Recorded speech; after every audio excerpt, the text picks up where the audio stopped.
Hello everybody, welcome back. I did mean to stream yesterday, but I ended up missing that one because I ended up just kind of grinding out on the mage and playing a bit of Necromunda. But today, the plan is basically just going to go hard and try and hit every single area we have left to get mounts. So every dungeon, all the rares that I've got left to do in Argus, which I think there's only 3 now left. I think I've hit all the others, which is nice. I've also got an egg to open soon, but we'll do that after we've hit the rares more than likely. The reason I'm doing this now is because I kind of want to take a break over the next couple weeks from playing WoW, just because I sat down last night after trying to level the mage up again to 120. I got to like halfway through Cataclysm before I went off of it basically. And I kind of realised I've just gotten to a point where I'm kind of burning out a little bit, just kind of doing the same stuff over and over and over again. How fortunate. And I know especially if I get her all the way up to BFA, I'm just gonna drop out like I did with my other hunter. Like I got the hunter to 115 and I was just like, I'm good. Like I just don't want to keep replaying the same stuff, so I'm kind of just waiting for the pre-patch so I can hit it with, you know, all the other leveling zones that I've not really done before, like half of Pandaria. I think I've done all of Legion, all of BFA. I've barely touched like Wrath of the Lich King. I've done like the same 2 zones twice, and that's it. Because that's all you get to play through with the current leveling system. You get to play like the first 2 zones of Lich King. By the time you finish those, you're moving to Kata or Mop, and then you do the first 2 zones of Mop, and then you're moving to WoD. You do the first zone of WoD, then you're moving to Legion. Then you have to do most of Legion, and then you get to do, like, 2 zones of BFA, if that. And then you're kind of done. So I'm kind of just getting bored of doing the same leveling stuff, and I've kind of... I feel like with the mount hunting and collecting, I've kind of hit a milestone where I'm like, I hit the 200 mounts thing. I've kind of achieved, like, the major milestone I wanted to hit before Shadowlands came out, and now I've kind of not necessarily lost interest, but it's like the last mounts I need to get are these gigantic grinds now. Like I've got all of the easy 200 basically, and now everything I have to get is from like 0.1% drop chances from bosses from like 15-year-old content, which I enjoy doing, but it's just kind of repetitive, and I kind of just want to change and take a bit of a break before we hit Shadowlands. Because I want to play the pre-patch. I want to, you know, experience the whole, like, Scourge invasion thing properly on live. I want to play through that storyline again. And I want to try out the new leveling system, so I'm kind of just waiting for the pre-patch now. Apologies. But yeah, the PTR got updated this morning, so I copied all of my characters across again to see what level they're going to be when the pre-patch hits. And my mage will be like level 31, and the okay, cool, we're done here. The hunter will be 47, but it's actually faster for me to wait for the pre-patch and level up 3 times than try and level up the last 5 times playing through BFA on my hunter. I can just wait it out. And then with all the content scaling the way it does in the pre-patch means that I can literally just run dungeons that I enjoy for the last 3 levels and hit 50 on my other hunter, and then he's ready for Shadowlands as far as I'm concerned. Which is really nice. And then the mage being at 30 feels pretty good. I need to relist all those things, so we'll wait on that one. Let's see what we got. An aged yoke? Jesus. Right, we've got like 5 days to wait for the rest of those. So the plan is to kind of take a break for a couple weeks. Because supposedly the theorized and potentially leaked date for the pre-patch is like the 29th, 30th. Which is basically the end of September, right? So we've got 2 weeks from now to just like chill out, play other stuff, try out different things, see what works on stream, see what doesn't. kind of just see how things go, you know? I've been playing, I played a lot of Necromunda last night. Actually, I played like 8 hours straight. I got really into it. That's really fun. The AI is kind of buggy. Well, I say buggy, it just kind of doesn't understand the environment it's in a lot of the time. Like, I've had 3 different instances of enemies just running into a stack of barrels for their entire turn, and then they just crouch down and end their turn because they can't figure out how to walk around the barrel. So I feel like their pathing just isn't set up correctly. Like, the barrel isn't counting as an object that's blocking their pathing, so they're just trying to walk through the barrel constantly. Which, to be fair, it's better that they can't just clip through the barrel and teleport to the other side of it, which is how it would work in some games. Like, they actually just walk into the barrel and stop. It's still dumb, but it's better than them just teleporting around and cheating, basically. But that's really fun. If you haven't like heard of Necromunda or played it before, you kind of build a gang from specific houses. And we all have slightly different identities, like there's Goliaths, who are like these huge hulking guys who just punch the crap out of everything. In fact, I can just fly there, can't I? Then you got the Esches, who are like an all-female gang, who are all about poisons and like speed and melee combat and stuff, which is really fun. And then you got the Orlocks, who are like all gun-focused in the game so far. And there's also a bunch of other houses that aren't in the game from the like board game version.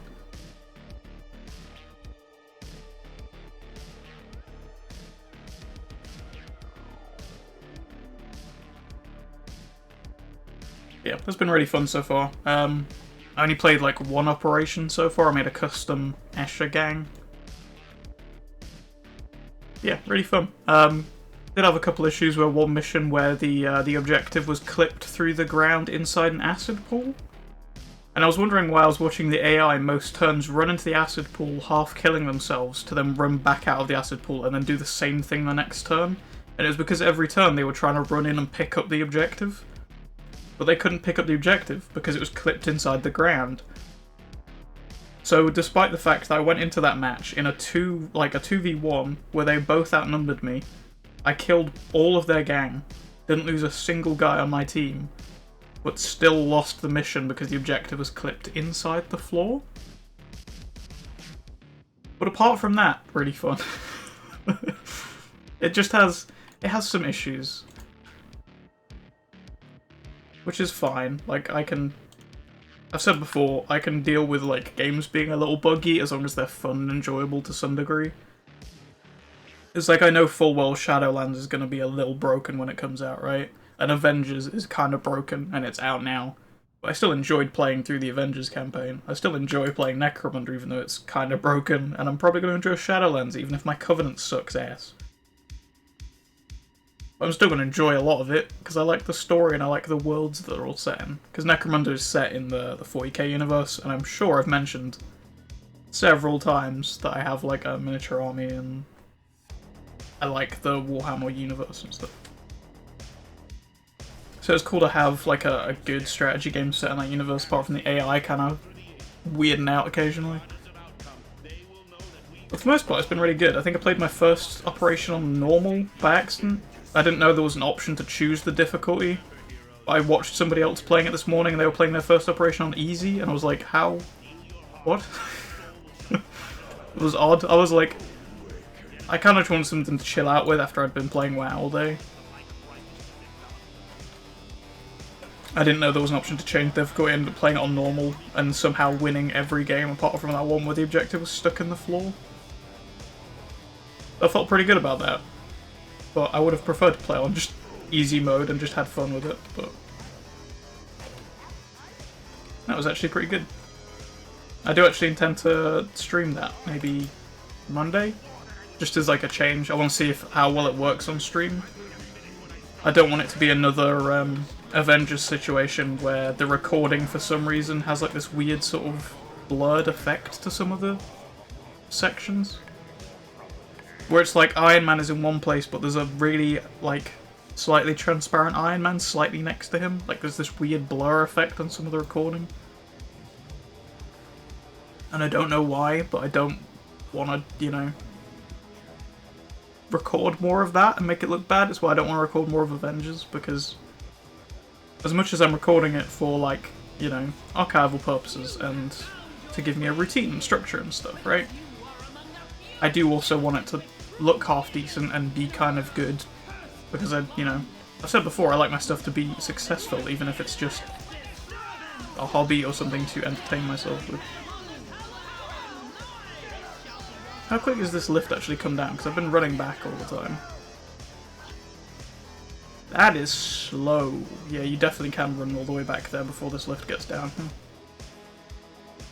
Oh, we'll wait it out this time because I'm here now. Or we won't, because I can't move. That was odd. I think I pressed E instead. My fingers are in the wrong place. It's kind of weird changing between classes because my hands are in slightly different places depending on what class I play. Like with Mage, my hands are slightly further over to the right.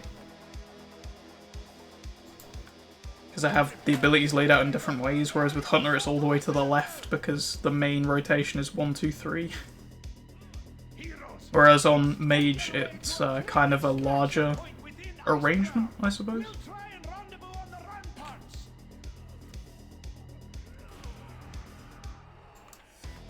Where you've got the like Phoenix Blast on 1, Fireball on 2, the Combustion I think it is on 3, and then the Pyro Blast on 4. Because it's all part of one big combo. So like your full combo is like 1, 3, 4, 2 most of the time. But then there's also slight different variations of it, where sometimes you'll just hit 2, 3, 4, sometimes you'll hit 1, 3. I kind of like that about Mage, the fact it's kind of... I've never seen that happen before. We've just got a random guy on the boat now. Nice.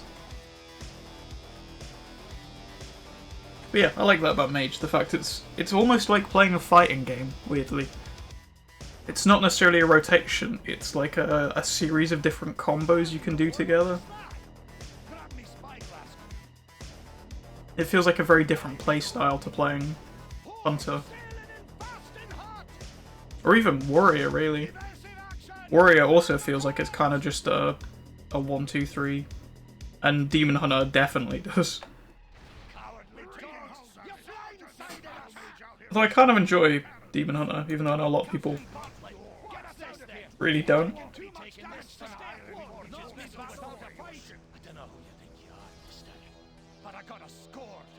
Oh. Okay. Oh. That hasn't happened in a while. We need to try to speedrun every single raid in the game, and then this happens. Cool. Thanks, game. But yeah, I like Demon Hunter. I like the speed and maneuverability and stuff that they bring. Like, it's, again, a very different playstyle. It just feels good having all these different ways to play the game. As opposed to every class just being exactly the same, like, cookie cutter thing. Cookie cutter thing, there we go. I think this gun might be better because I can maybe lean all the way over to the left and kill them all. Yeah, I don't actually know what causes that bug to happen because I didn't even kill them that quickly that time. I was specifically waiting for each of them to spawn in and shoot them as they spawned in, rather than just instantly killing everything like I did on the Demon Hunter that time it bugged out. Maybe it was just the fact I mentioned Demon Hunter and the game went no, and just kicked me back here apparently.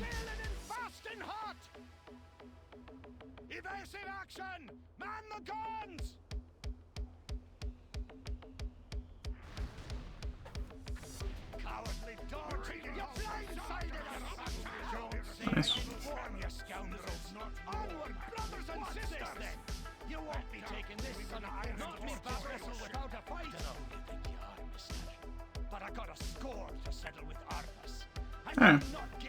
Oh. Okay. That time there were only 3 of them and it ended instantly. I really don't know. I have no idea. I can't even, like...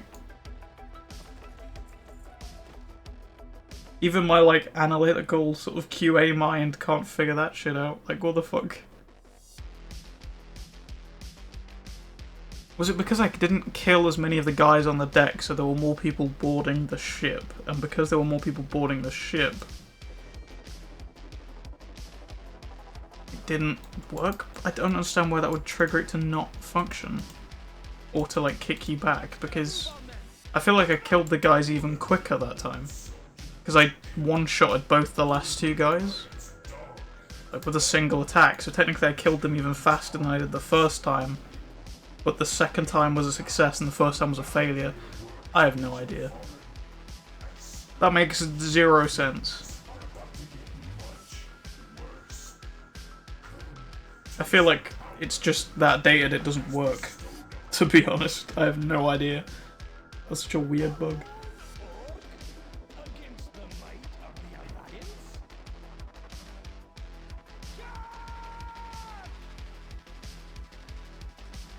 This music does just make me want to play more Necromunda, but I wanted to put this track on that we had on again last time, because I thought it was kind of fitting for almost what is essentially a speedrun. We're just trying to hit everything as quickly as possible.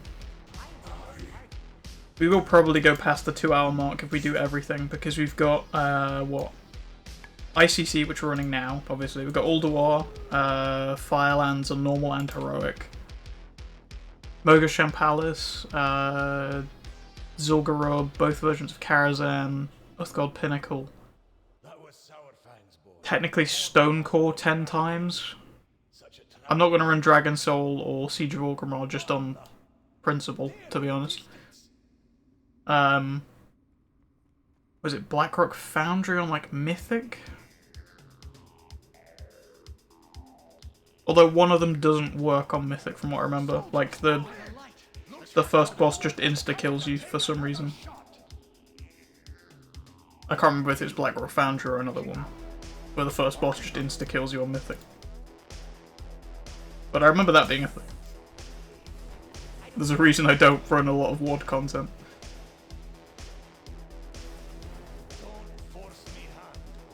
Mostly just because I've had a lot of bad experiences with WoD. Like I say, I don't mind bugs in games when they're still fun and enjoyable, right? I'm sure I've mentioned before the amount of bugs I ran into when playing through WoD the first time that just made me hate that expansion. Because it feels unfinished, like, what, 5? No, it's gotta be more than 5 years later now, isn't it? What, 6 years later? And there are still areas of that expansion where the collisions in the world don't work properly, so enemies can't follow you around certain things. They just instantly de-aggro, or like try and run back the other way to get to you and then lose aggro on you because they've ran away from you, essentially. There are still areas where you can get stuck and literally have to log in and out of the game in order to progress because you just get stuck, like locked into what should be the start of a cutscene that never happens. You know, things that probably should have been fixed at some point in the past, like, 6 years since that expansion came out. Maybe. Who knows?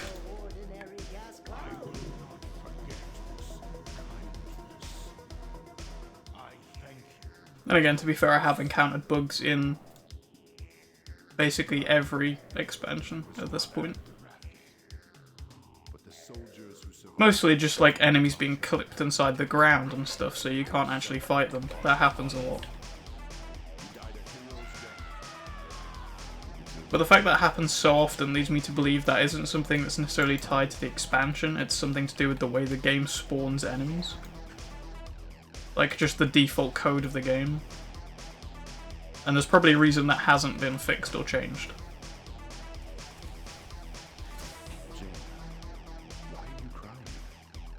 Because it doesn't happen all the time, it's just the odd enemy that gets like stuck inside the ground and whatever, like in Burning Crusade or Cataclysm content or like Classic. Like it's just random enemies occasionally like inside the floor or inside a wall or something.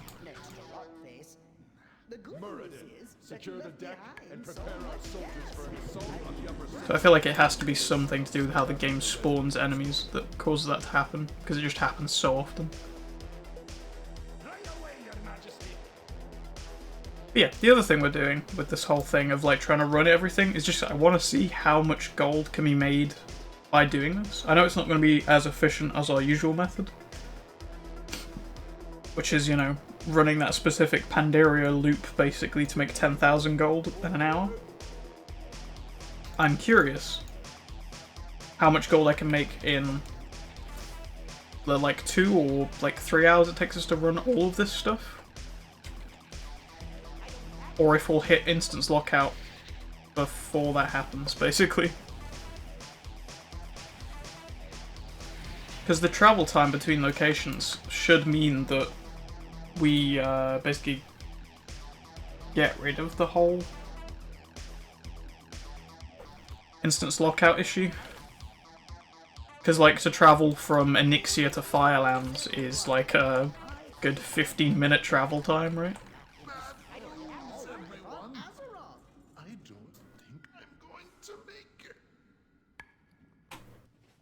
If we take that travel route, or I could go back to Stormwind and take the boat to Darkshore and go from Darkshore to Firelands, which would be faster, but means flagging myself for PvP, and there are people who wait outside Firelands exactly for that. Just the same as there are people who do it outside of ICC as well. It's something I didn't notice until that day when there was that like big time walking event happened, and then I noticed a bunch of people were doing it at ICC. And then I've seen it again since in other places. Like, even when the time walking event isn't happening, people will still stand outside and like just be spamming AoE abilities. It's such a weird thing. I guess because people know a lot of the time you get flagged for PvP by flying from the closest travel point, especially for the Alliance being in Darkshore. Whereas I feel like the Horde can just fly straight from Orgrimmar, can't they? So they're like right next door, basically. Whereas the Alliance have to flag themselves for PvP to get a closer travel point. Or they fly from, what, the Exodar, I guess, technically?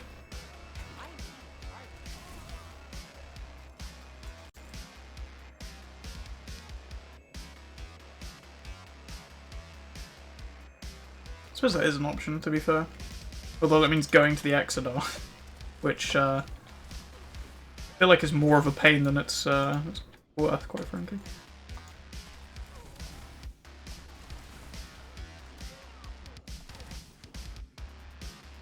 It's weird to say that like that and the Blood Off Zone were added during Burning Crusade, because neither of them have, like, you can't fly in either of those zones. You have to use ground mounts.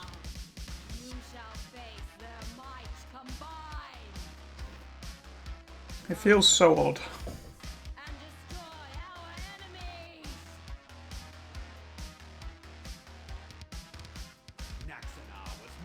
I'm pretty sure flying was added in Burning Crusade, so you'd think the new zones added in Burning Crusade would allow you to fly? Apparently not. Apparently gotta walk. Don't know why, but you do.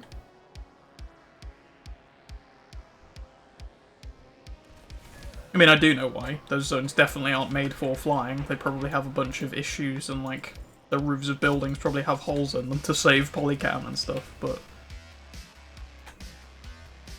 it does feel a bit weird, considering they like redid off like a bunch of zones and stuff later on to enable flying, but they didn't touch the 2 zones that are starter zones for the Burning Crusade races. I don't know, it's odd. I'm pretty sure you can fly in the Worgen zone.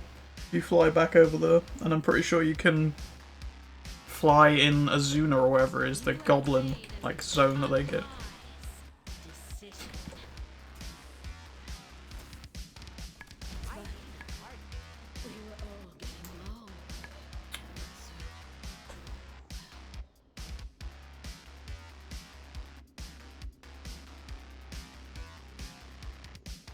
May as well just go back down this way at this point. Otherwise these guys get aggroed by me jumping down the hole anyway, because my pets pull them.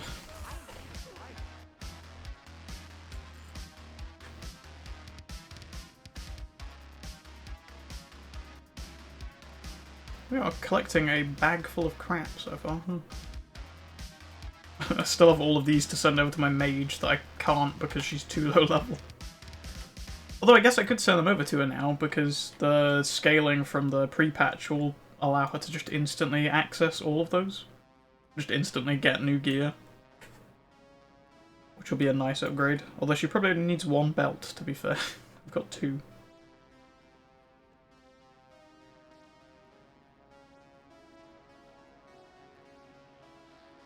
Oh yeah, these are set to protected because of my warrior.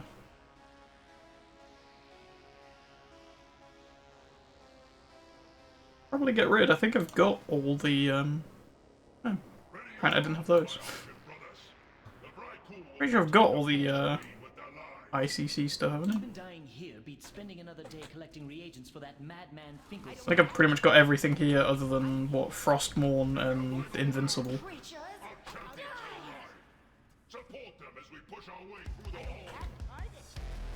No, it's not Frostmourne, it's the Axe, whatever that one was called.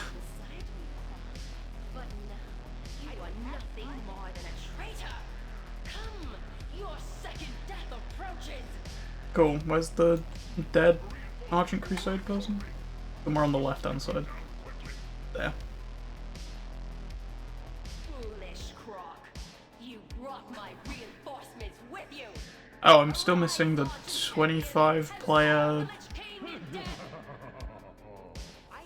What is that? The boots? Yeah, treads. Oh, and I'm also missing like 3 pieces from the 10-man variant. I kind of made the stance a bit back that I'm not running 10-man Lich King until I've got Invincible. Otherwise I'm wasting a chance at Invincible every week, basically, by doing that.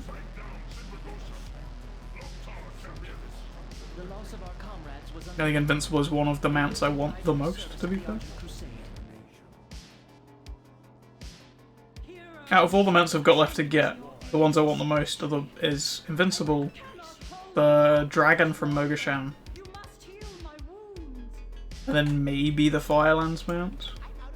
Although I kind of prefer the Fell Firehawk you get from 250 mounts over the actual Firehawk, but the Firehawk's cool.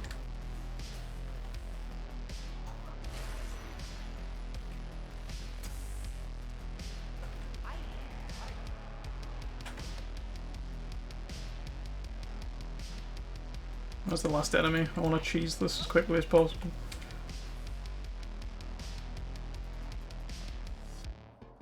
We good? Can I hop through a portal and just instantly open the door yet? Yes, I can. Cool.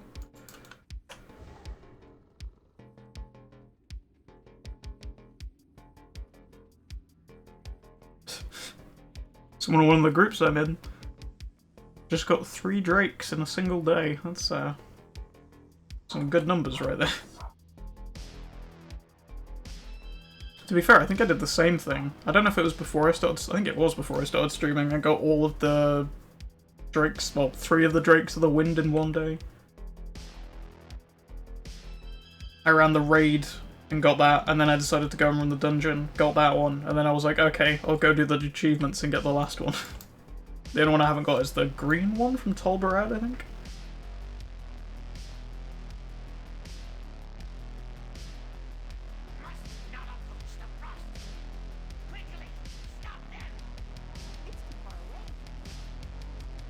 Yeah, I'm actually kind of tempted to run Stone Core today. I do want to get one of those mounts finally. I know I could get one by doing the achievements, but I think one of the achievements requires somebody else to do it with you, or having someone else makes it super easy. I can't remember exactly.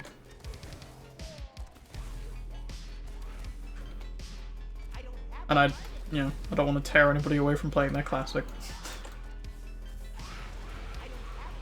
Because much like me wanting to take a break before Shadowlands comes out, people got their own goals to achieve too in different parts of WoW.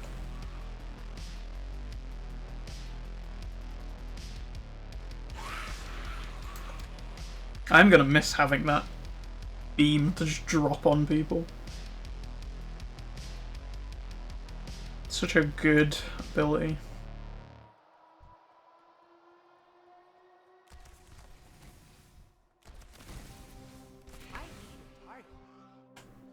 I'm kind of curious how horrific visions are going to work in Shadowlands, because if we're losing the cape and all the corruption stuff, then how are horrific visions going to work? Because you can have no resistance to the corruption in horrific visions. Or is there just going to be no corruption in horrific visions? Are you just going to walk through and kill everything?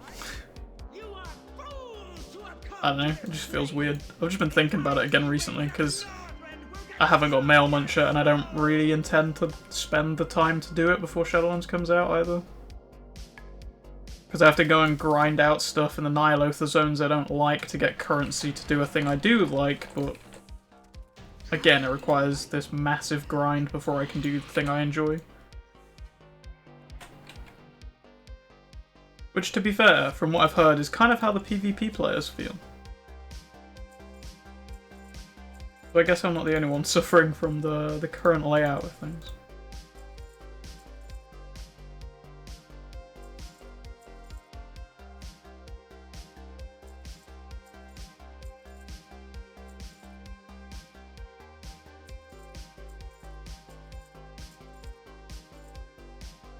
Oh, I'm getting a call. 1 second.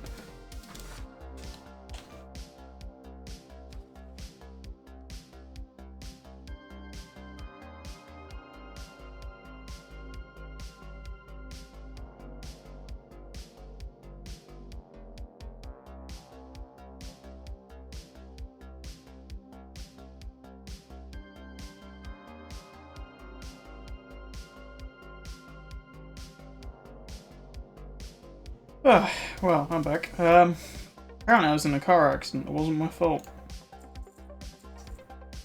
So it's pretty impressive considering I, well, first of all, don't own a car. And secondly, haven't been in one in, like, maybe a month or two now. I'll be honest. Pretty impressive then, isn't it?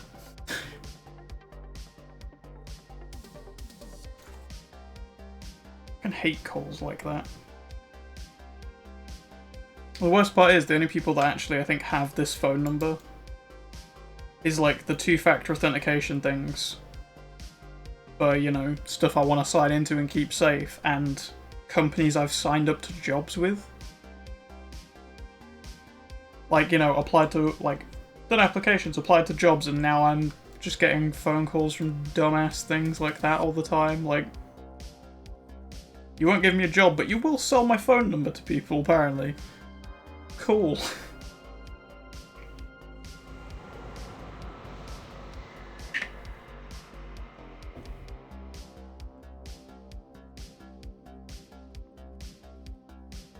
Wow.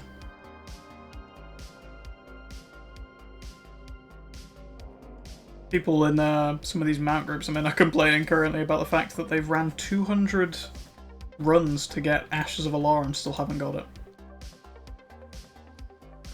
I think I got it on like my... I must have been lower than 50 runs. Way lower than 50. What's wrong with the Astral Cloud Serpent on the 3rd run? Fuck that guy. God damn it, that's the one I want.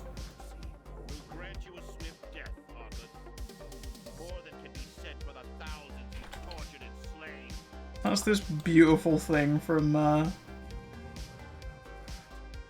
Mogushan that I really want. But yeah, I think what we're going to do is go from here to Ulduar, because it's right next door, and then take a flight path from Ulduar to Uthgard, run Uthgard, Hearthstone back to probably Dalaran, and use that as a way straight to Stormwind. Just because it's less portals, it'll be quicker, I think. And then from Stormwind we'll hit no. Go to Zul'Gurub first, then Karazhan, because I can just hearth out at the end of Karazhan. Otherwise I have to walk all the way back out, which is not a fun time.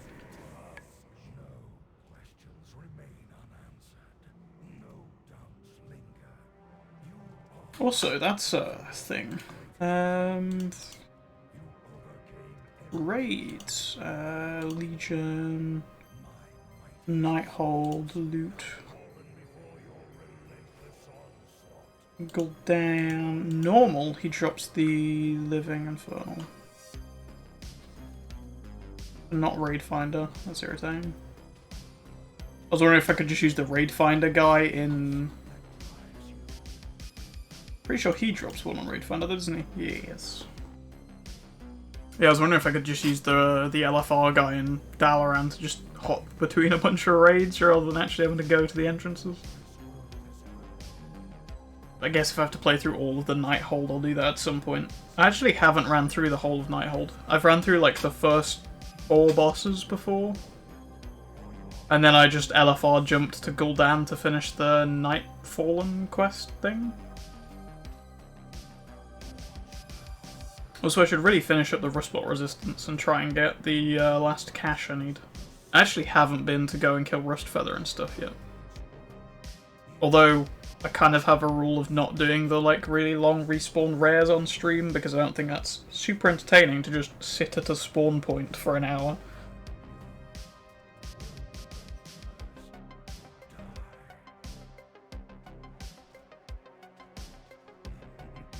Someone's farming the Direhorns in Mop. Good luck to them, honestly. That is probably the worst farm I have seen so far, to be honest, in terms of like camping rares, because people are always flying overhead. Like, people are always like jumping between those points. So unless you're in a group, the chance of you actually getting the like hit can be incredibly slim, despite the fact you're the one who put in all the effort to sit and wait for it. Someone else can just fly overhead and just go ping and then fly off, and not even loot it if they don't want it. Just to be an asshole. What's that? Oh, it was the primordial Saronite crap. That's a nothing. Damn.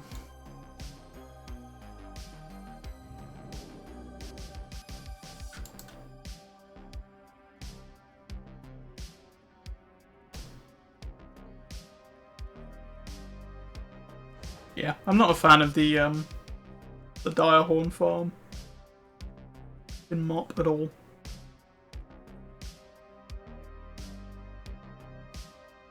Well, apparently whoever it is that's farming them is doing a pretty fucking good job, considering they've got 30 rep tokens off those guys. All I get is the rep tokens for the factions I've already got. Like, it's never anything useful I get off the Mop Direhorns. They're the goddamn worst.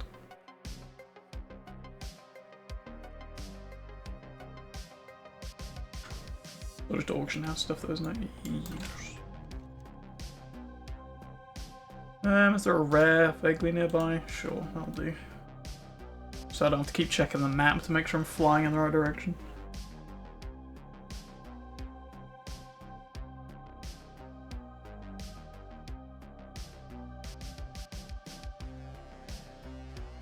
I actually still haven't finished archaeology. That was one thing I wanted to do, but BFA archaeology is just so boring. It's literally just flying from spot to spot, walking around in circles, and that's it. Like, nothing happens.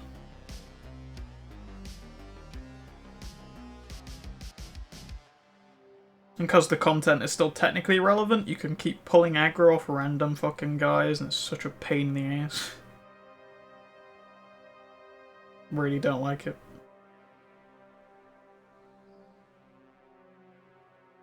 I should really set this to not have a border, because that's irritating as well. Oh yeah, circling back around to Necromunda. I kind of hope they do add in some of the other factions, like, relatively quickly, once they fix the issues, hopefully. But it would be nice to see, you know, like all the weird different gangs and stuff thrown in there. I can't remember what they're called, but there's the weird, like, bold guys who wear, like, Matrix style, like, long black leather jacket type things. They're kind of creepy. There's the, like, Chaos Cult guys who look cool. they're all like covered in bones and spikes and stuff. But to be fair, I think all the gangs are inside Necromunda, but they're, you know, even more extremely so. They just look really brutal. And then you've got all the like tech-heavy gangs and stuff. I think it's the Vansar that have like the energy shields and almost looks like power armor from Halo. Like, they look pretty cool. And then you've also got the whatever it is, the like asshole gang that is basically all the rich kids that have come down from the upper hive just to kill gangers for fun. Who have like, you know, military grade weapons and armor. I feel like that's basically just playing on easy mode at that point.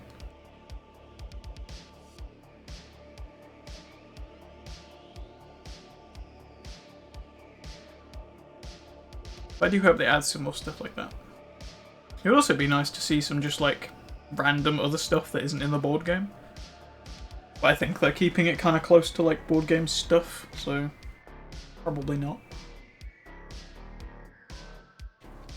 Oh yeah, I think there's also rules for gene stealers and stuff in the thing as well.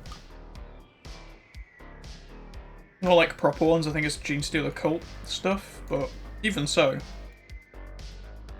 I'd be kind of up for that stuff. That'd be cool.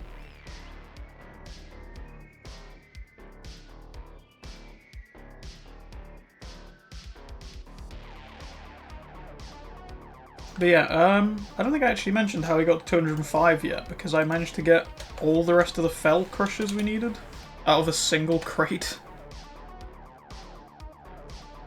Yeah, those two. So that one looks pretty cool. That's like the pure, like, golden one, but I really liked this one. This is the one I was gonna wear with my, like, purple transmog thing for that, dual transmog comp that I don't think we ever entered. But that was the mount I was going for with it, because it has all the like purple crystals and stuff. Which would have looked really cool. I finally got that, and then also got the last of the Panther mounts too. That was missing, which is why we have like basically no gold now. Yeah, the Jade one. But yeah, the Ruby one still doesn't show up, which is real nice. Even when you tick unusable, it still doesn't come up. Interesting.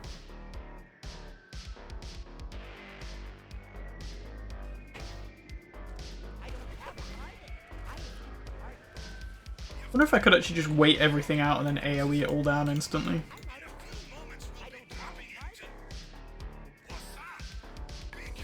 Because most of them are like super slow big robot guys who are just running from over there, right?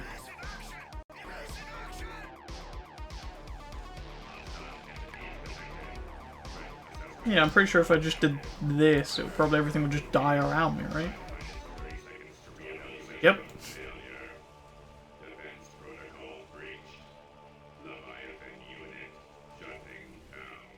Although it runs out quicker than they actually reach me because they're so slow. That's fun. This feels like more helicopters than normal, I'll be honest. I think I've ran out of focus, yep.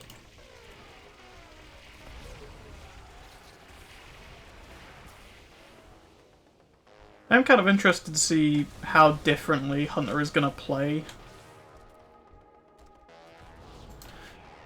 in the pre-patch properly, because having so much less focus might cause certain skills, like you can't just spam stuff like you can now. So I'm wondering if playing Hunter is going to be a little more tactical. Not exactly, you know. Jesus Christ, really? I don't even have, like, sprint up. Can you jump over here? Come on, I'm trying to go as quickly as possible. We've ran 2 raids in, like, 45 minutes. Move your giant robot ass over here. Thank you.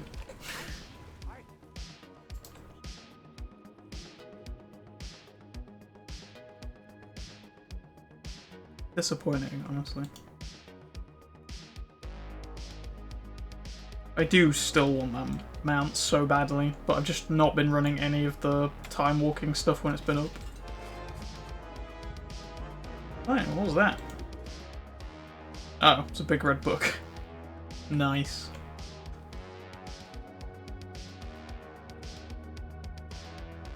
Yeah, I like the Panther mounts, the crystal ones. I've kept all of them on my favourite mount list. I actually went through the other day and kind of cleared off a bunch of stuff. There's just mounts that I really like that are on here now. Also added in some stuff that's not exactly rare, but I just like it.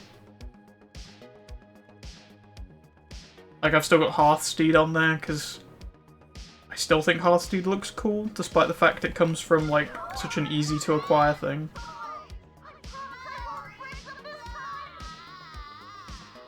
I also got rid of, like, a bunch of mounts off there that I don't really like, that I still had on just because they were rare and stuff.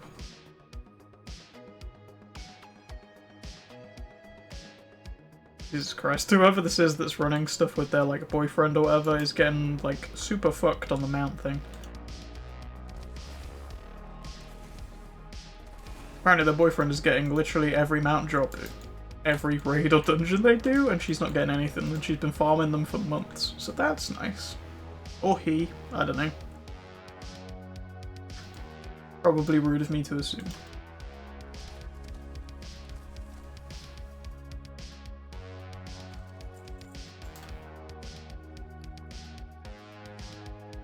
Yeah, we need to redistribute some of these weapons after this. How much gold have we made so far? To be fair, that's not bad. I mean, it's not efficient, like I said when we started out, it's not gonna be.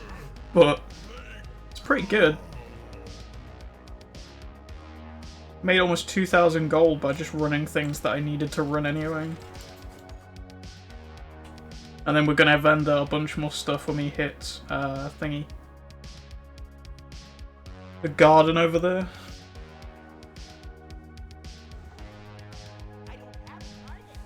I mean, you do. I marked one for you.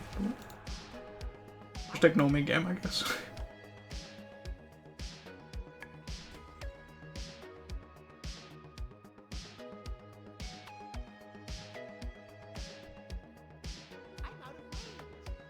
It does feel kind of weird running things like this again, because we did switch to that method of just doing, like, a focused run of just one. Which was fun, to be fair, but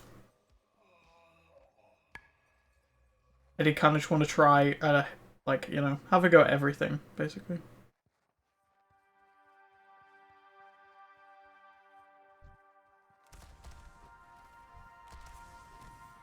And if only I could have that guy's look, where he's getting every single mount. That would be nice.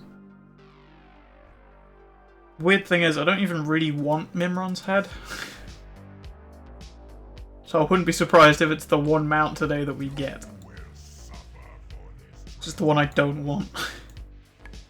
It's just a number on the list at this point.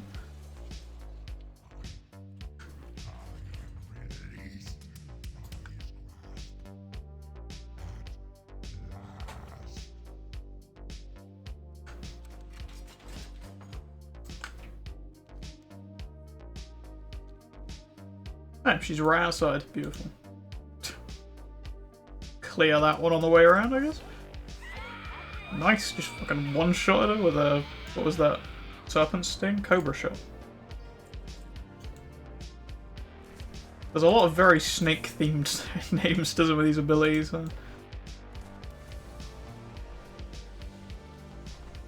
It'd be nice if you could loot and move sometimes, you know? Especially if it's just crap that they've got on them, like gold or cloth or whatever, like, you know, just generic items. If it's like actual loot and gear and stuff, I can see why you'd need to like stop to check everything, but...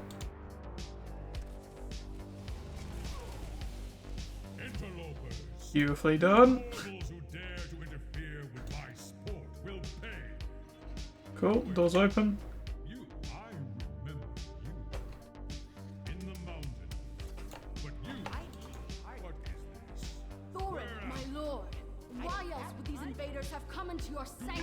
Nice. This is actually going really well. Going far better than ICC did. Everything's actually just perfectly lining up. What is this?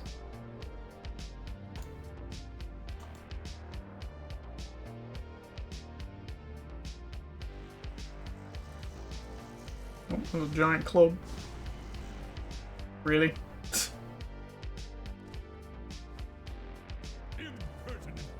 Come on! Jump, Thor.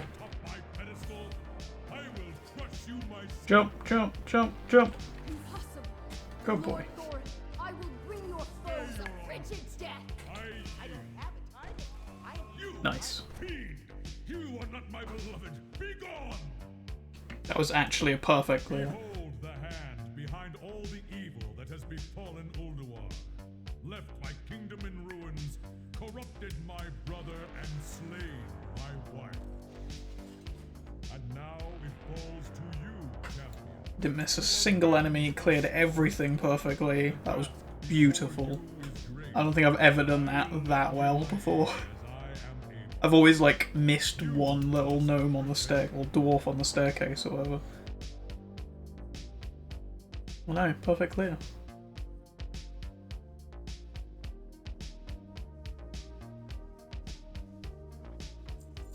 Damn. A polar wand, which I can send over to my mage.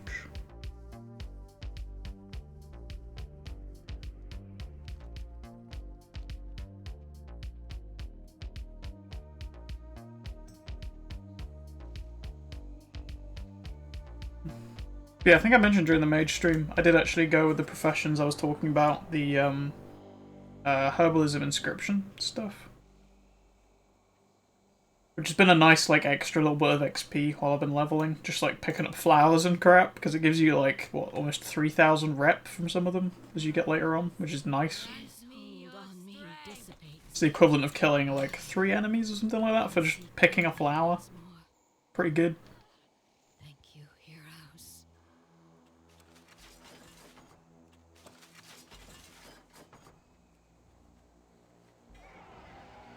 Come on.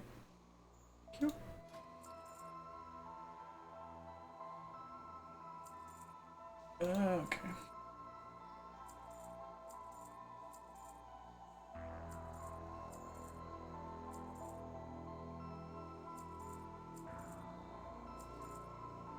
You know what, if it's a, like, half appearance, I'm just gonna sell it for now. We'll worry about picking up all the extras later. That can be gotten rid of. I hit a fucking bush that you can't run through.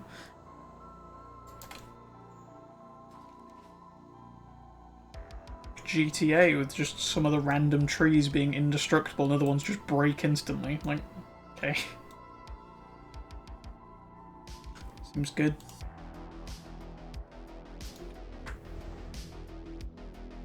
Yeah, the trick was to activate that, wasn't it? Then you just glide all the way down. Whee!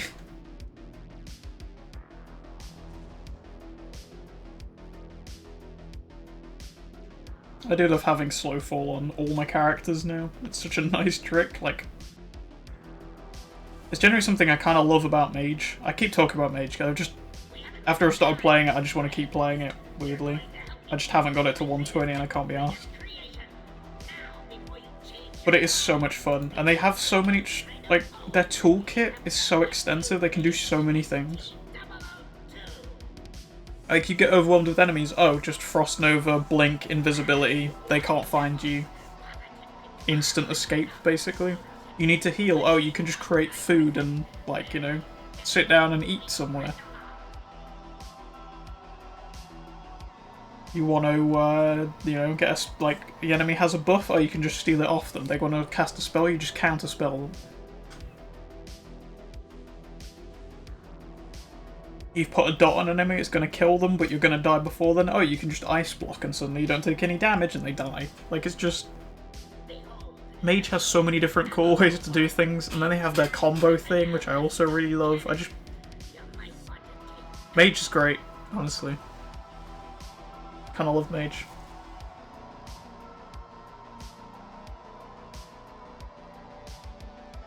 I have noticed from playing a lot of them, though, that they're like... At least when leveling, or maybe it's just me, but their DPS doesn't seem that high, whereas like Hunter DPS is always top of the board.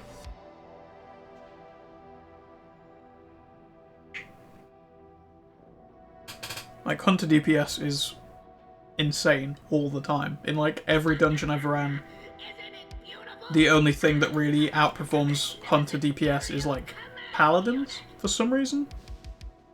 I think it was one heroic dungeon I ran where there was a Paladin healer, and the Paladin healer was doing double my DPS as the Hunter in the party,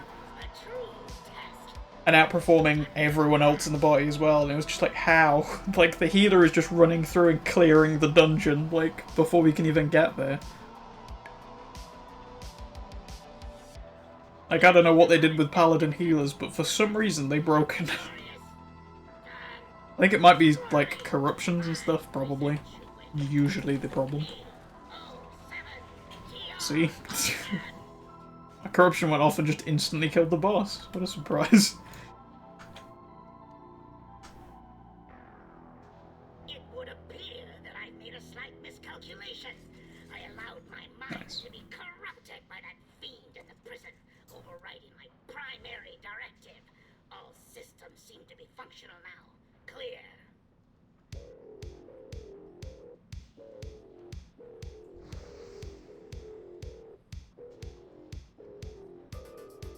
Oh, there's only got 3 days left, actually. But yeah, we've got 2 more mounts from those to get. We've got... what? Mimron's Head. There's actually not many left, to be fair.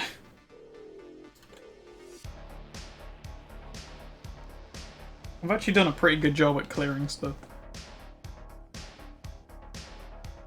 Yeah, I'll probably start the flight path down to Uthgard once we've finished off here, and like take a quick break when I do that. Just because the flight path is gonna take like 15 minutes or whatever, so it gives me time to like get an extra drink or, you know, bathroom break or whatever. That doesn't interrupt the stream too much because it would have just been a flight path anyway. That should be fine.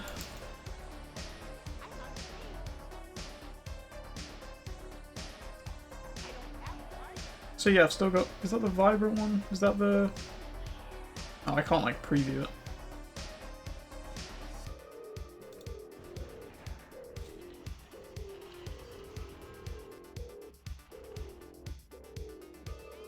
No, someone got the hive mind in the group. Nice.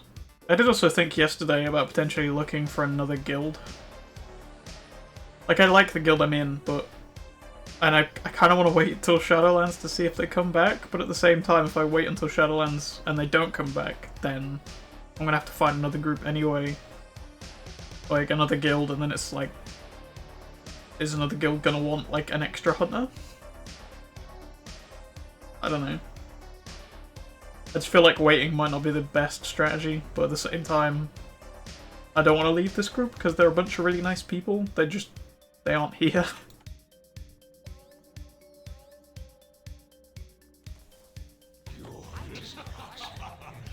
And like they literally were taking anybody and everybody on like raid runs and stuff during BFA. Like they didn't give a shit about your item level or your IO score or any of that crap. They were literally like, oh, you want to run the dungeon? Sure, come on. Or you want to run the raid, whatever. Like they took everybody and anybody. It was great. Just a really nice group of people who don't really care about like super high end performance or whatever.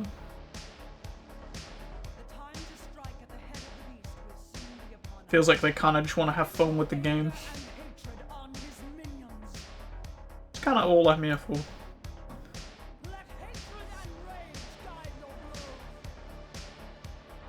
I wonder if it's best to just group a bunch of these guys up and then just insta-kill all of them, rather than like fucking around trying to one-shot them. Like they can hurt me anyway. I don't think the Guardians can affect my sanity either, can they?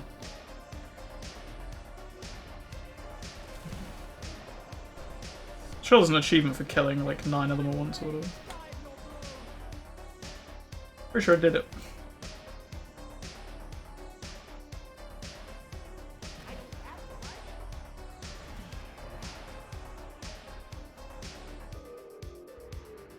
We good? We're still summoning them. Okay, cool.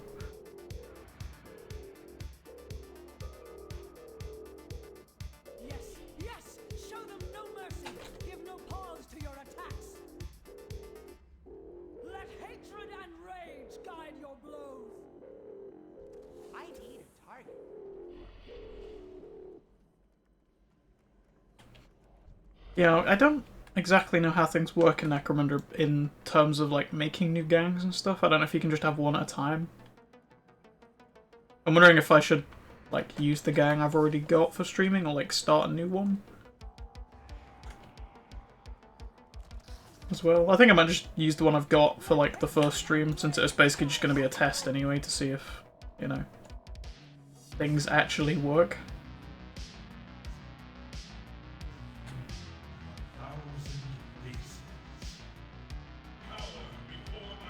Actually, I should put it on assist. Never mind. Pretty sure I have to kill one of those, and that's what summons the portal. Yep. Oh, it's the really easy one.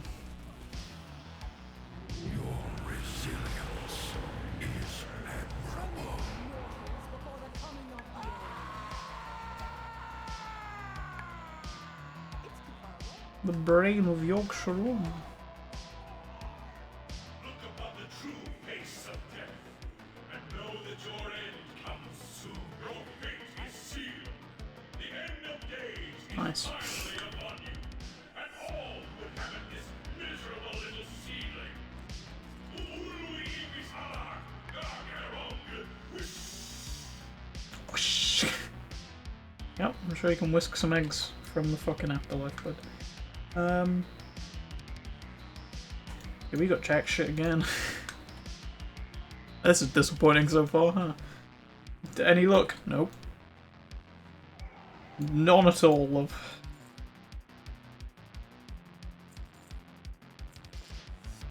Literally not all.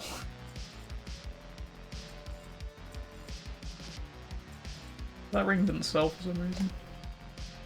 I don't know if I have the blood draining one or not. I'm just gonna keep that around for now.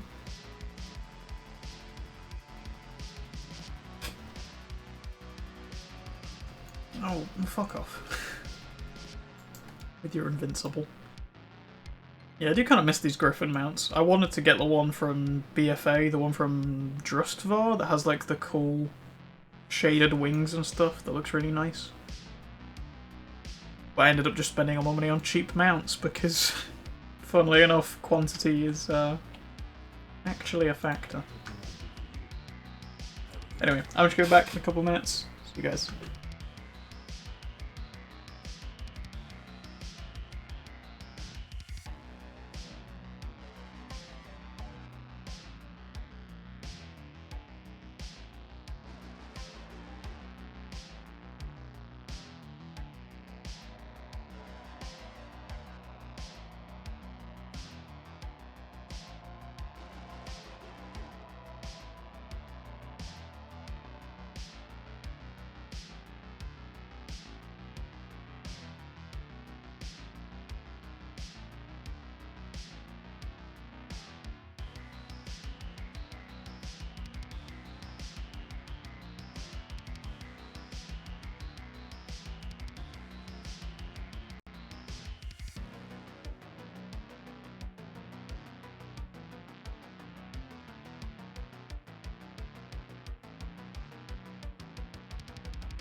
Well, that was perfect timing. Literally as I got back into the room, we landed here. Nice. Yeah, I was just thinking about that on the break as well. Like, I might have only got like 205 mounts. I know some people are in like the 400s and 500s and like, you know, have way more than I do. But considering I've got like, what, 150-ish of those mounts in like the past 4 months, I feel pretty proud of that fact. The majority of that 200 is all within like the last 4 or 5 months. Like, basically this year, right? Which I feel is a pretty good number. Like, I've only got like my goal number, essentially, of like 250. I'm only 45 off that now.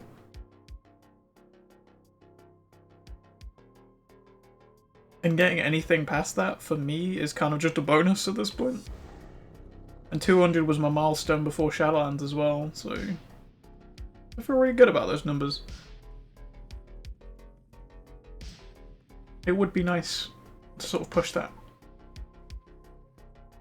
all the way up there eventually, but it's not like a short-term goal. That's for sure.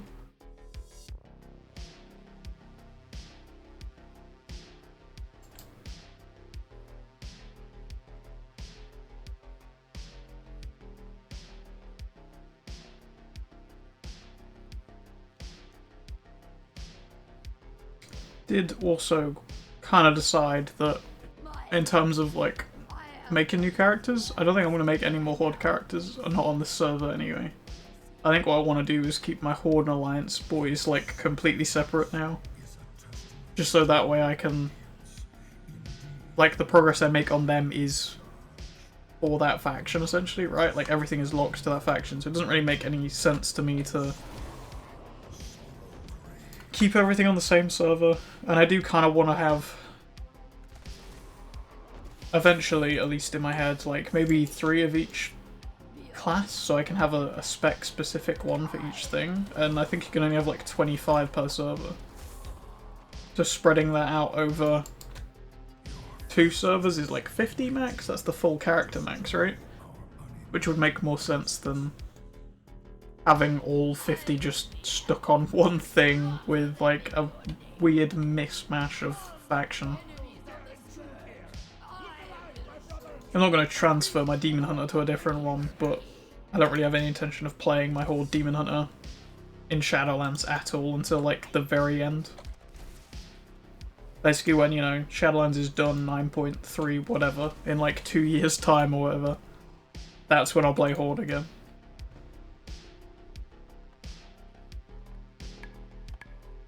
Or if we completely run out of content really early on, I guess, then maybe I'll play Horde again at that point.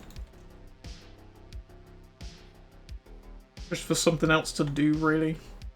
I do kind of want to make a Vulpera specifically for farming, because of their like extra inventory and bag slots, and I think they get a portable bank and stuff too. They'll be good for farming stuff, pretty much, and that's it. I'll just like do some research, find out whichever class is the fastest.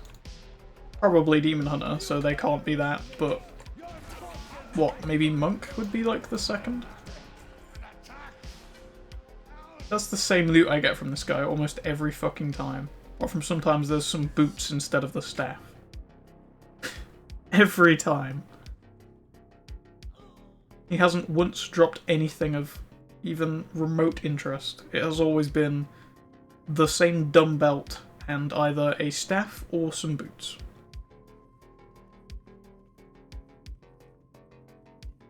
Also, why am I even like walking out of here? Let's just Dalaran and Hearth. Congratulations. One thing I do like about that dungeon is the fact that you can literally walk past the first 2 bosses and go straight to the last 2.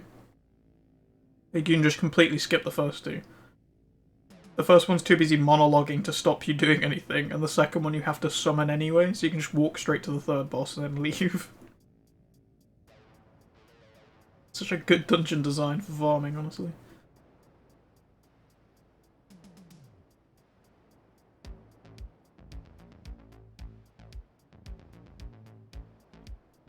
it would actually be interesting to be able to play as some of those demonic characters. Especially if we're now moving past those guys being like just a generic bad guy. Like if we're moving into the sort of whole, you know, bigger cosmic threats and stuff like the light versus the void and all the rest of that crap, right? It would be interesting to see things that were originally our enemies sort of joining our side because there are bigger threats than each other. Like almost, kind of like the allied races, right? Like they kind of join together sort of out of necessity.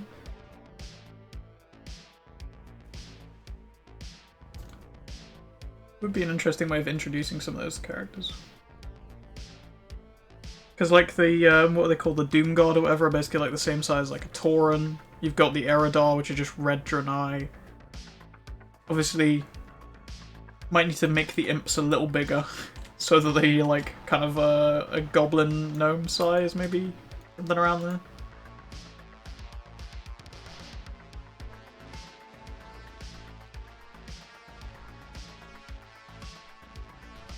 Well, there you go. Then you've got 3 allied races just from the demonic thing, and then you've also got like the succubi that you could add in as well. That's 4. So you've got 2 for each faction if you want to split them.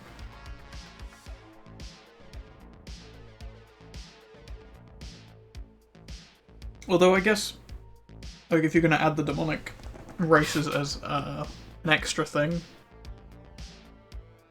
it would make more sense to just kind of put them in that Pandaren bubble where they kind of just go to whichever faction they feel like. Would make more sense, especially considering the demonic forces don't actually have a leader anymore, because like Sargeras is imprisoned and whatever, right? Unless they're planning on breaking him out, which I feel like he kind of ruled through fear and whatever, so they probably don't give a lot of shits about him. So they've probably just abandoned Sargeras, right? Apart from maybe like some really loyal ones.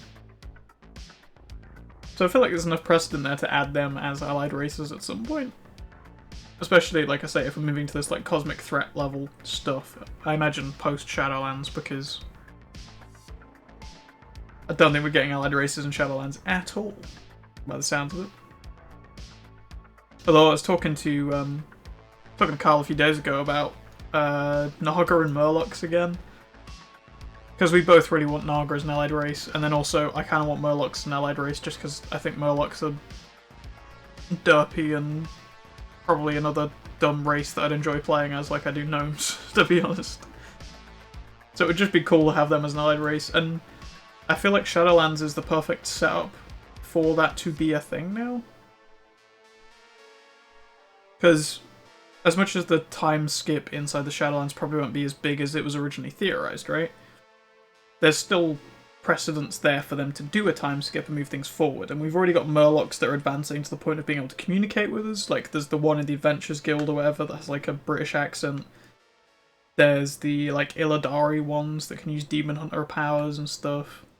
So like, clearly they're able to communicate with us, or to some degree anyway, right? The Naga have always been able to, but they've not really had a reason to join us, whereas us going to the Shadowlands and meeting like Vash and stuff, if we at some point would return to Outland, if we have like Fascist Blessing and stuff, we could potentially ally with the Naga, at least one of the factions. Probably the Horde, more than likely. And Murloc's probably more likely to go to the Alliance, I feel.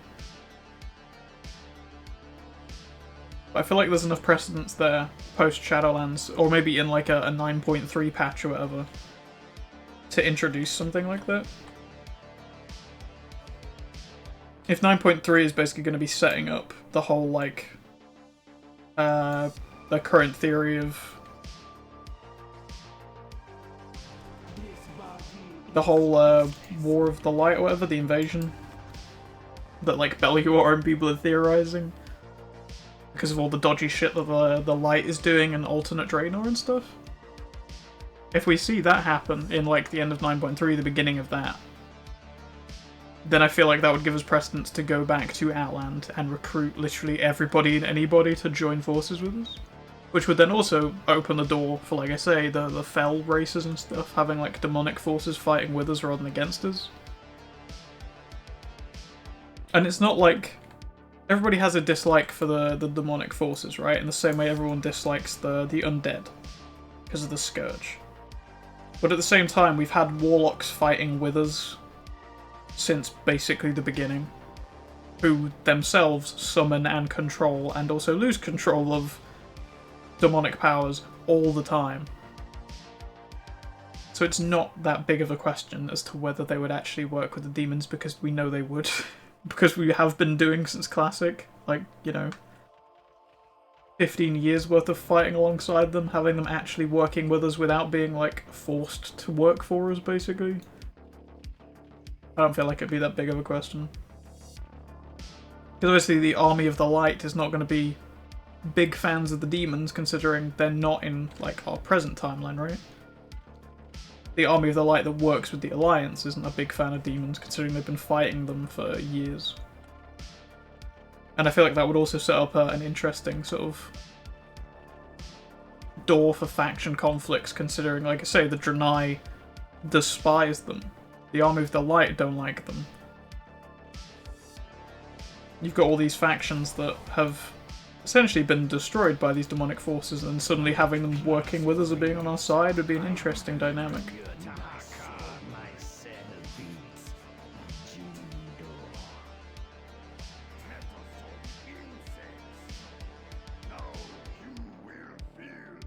But yeah, I genuinely want to see that at some point, and I feel like Shadowlands kind of gives us the perfect door to do those things. Because it is literally opening the way to a whole bunch of new stuff within Warcraft. Which I'm excited for.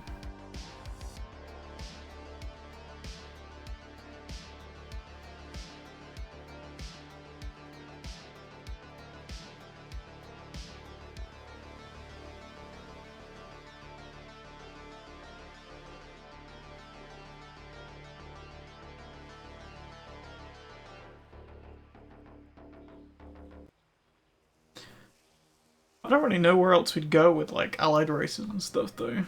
Especially considering the focus now is moving away from Azeroth a lot, right? Like, we're going to the Shadowlands next expansion, probably gonna have the War of the Light or whatever after that. And the idea that they want to go out and explore the rest of the universe that they've been setting up for years, kind of...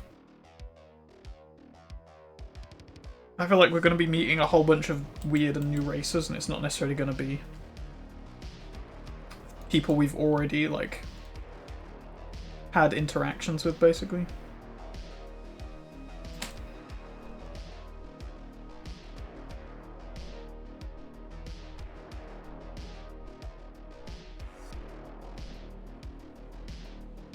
So I feel like Shadowlands and whatever comes after it might be the last real chance for them to bring in all of the, like, Azerothian allied races.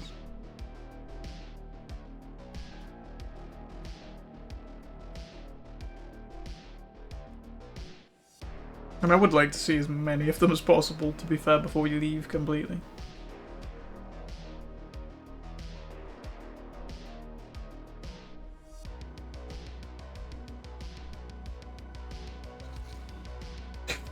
Corruption popped literally as I dropped into the doorway, nice.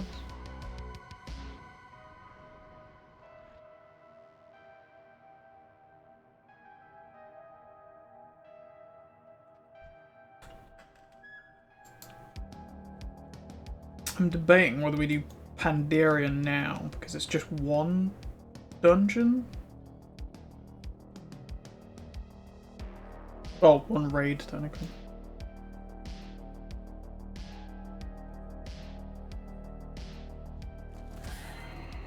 Then we end on, like, double Firelands. Oh.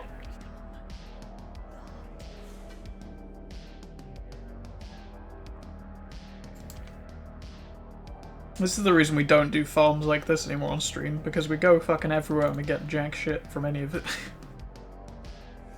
And we go spend 5 minutes on Argus and get 3 mounts.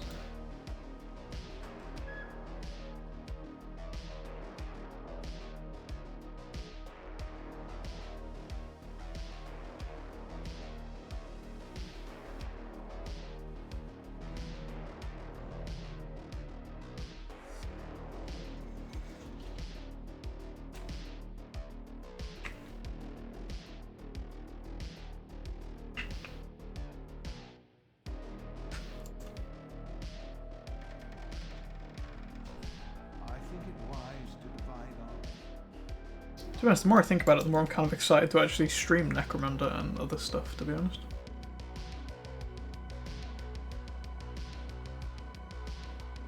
I was kind of nervous about it originally, because as much as I like playing strategy games, sometimes I'm really fucking bad at them, and I didn't necessarily want to put that on stream. I've kind of realised with Necromunda, even if I do horribly, it's kind of part of the experience, because the whole point of Necromunda, kind of like XCOM, is that sometimes you lose. And those losses can define your team as much as the victories. Because Necromunda, much like in the board game variant, has like injuries and stuff that your characters sustain. So if you go down in a match, you're not actually dead, you just go down, right? Every time you go down, there's a chance you get injured, sometimes you fully recover, sometimes you straight up die. But other times you can get different injuries, like you can be blinded, you can lose like limbs and stuff. And then another thing you can do is, like, because it's set in the 40k universe, is replace your limbs with like weird different things, like I think you can get cybernetic arms, you can get weird knockoff like black market limb parts, so it might be an arm that is completely wrong for your body, like you can end up with a giant arm on like a tiny little frame or whatever. Or you can end up with a weird little gnome arm and stuff, like, you know, you end up with this weird wacky stuff and your characters get kind of defined by their losses almost. Which I think is a really cool mechanic, and it means even if I horrendously fuck up a mission and everyone dies, it's not necessarily the end, because then all of them might end up with weird different stats, or they might all end up dead and it will be the end. But you never know. Which I think is really cool. It also makes me kind of want to go back and play Mordheim, which is by the same guys that made the Necromunda game now. Apparently it's less buggy than Necromunda, but it has more, like, gameplay related issues. See for yourself whether the rose of passion blooms beneath a beastly veneer. Because, On with the show. they added, like, extra stuff to Necromunda to make it more player friendly. Because I know during Mordheim, if your objective, for instance, is to take a token off of this enemy and, like, loot this specific objective, you have to have looted it before you kill the, like, final guy. Otherwise, the game just instantly ends and you fail the mission because you didn't loot the thing. Which is great. I love that. It's a dumbass mechanic, to be honest. Having the loot round in Necromunda is super helpful. It's kind of irritating that Mordheim doesn't have that, because I actually do want to go back and play Mordheim now, because the thing that really got me into Warhammer in the first place was the Skaven, who are like a specific fantasy race. They're not in 40k, unfortunately.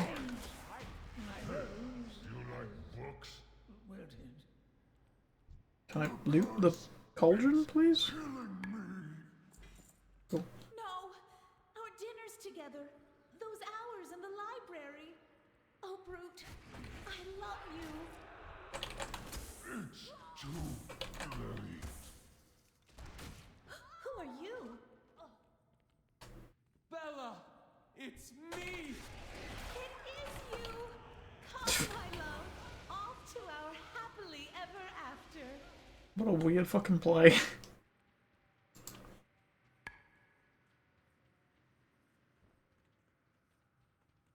Yeah, so far haven't really had a horribly horrendous game in Necromunda, and I was playing on normal, which makes me feel pretty good about that. So I kind of want to play more, and even if it goes horribly wrong, kind of just keep going. And just see how far down the rabbit hole of terrible things can go. Let's try this soundtrack.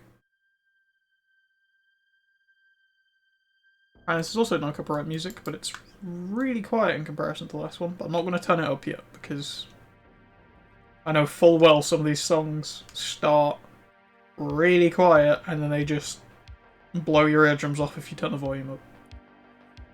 Yeah, this one's already picking up. Cool.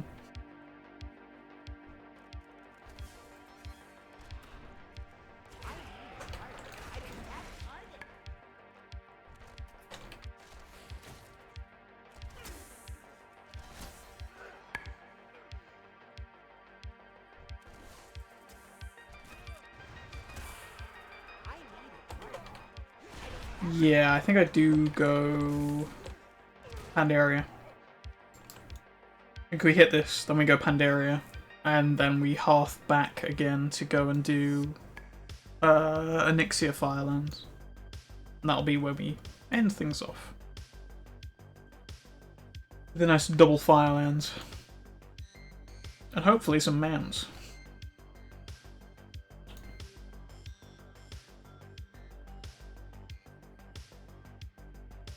I've also been slowly creeping closer and closer to that 2,000 trivial demons killed thing.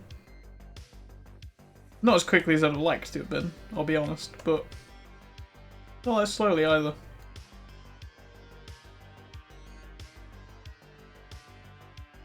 Oh, yeah, it's this way. There's still a spider following me? Yeah. That was a few, actually.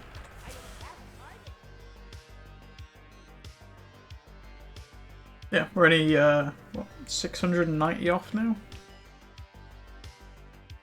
Which is the way I've been doing it, like another week. Or I could push and just get it all done in a day if I wanted to, but...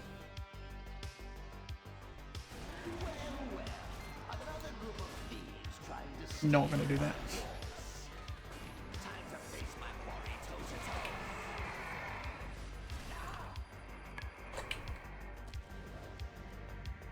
Oh, I have to target him specifically, don't I? I can't target Midnight or whatever. There we go. Oh. What is that? Nice. 50 gold at least. Could have been worse, I guess. Could have been literally nothing.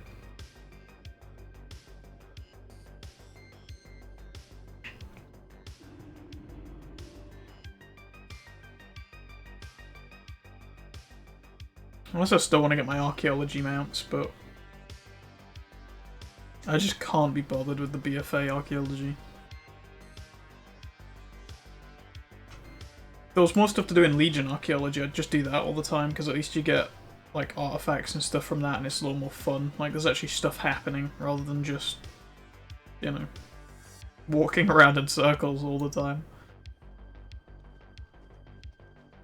Like, occasionally ghosts pop out and try and attack you from the ruins you've dug up, or, like, you know, demons come down and stuff. Like, stuff happens by you doing archaeology rather than it just being time to walk in a circle.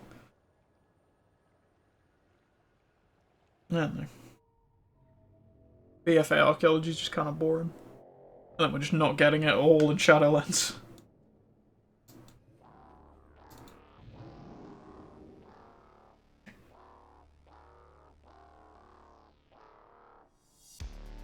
I wonder if we're even getting fishing in Shadowlands, because it's not really a... Like, you know, I imagine there's probably lakes and stuff in some of the zones. Probably Maldraxxus, to be fair, but... I guess that's about it, really. There's not going to be an ocean, because it's all, like, floating, disconnected islands, basically, isn't it? I'm kind of curious how that's all going to work.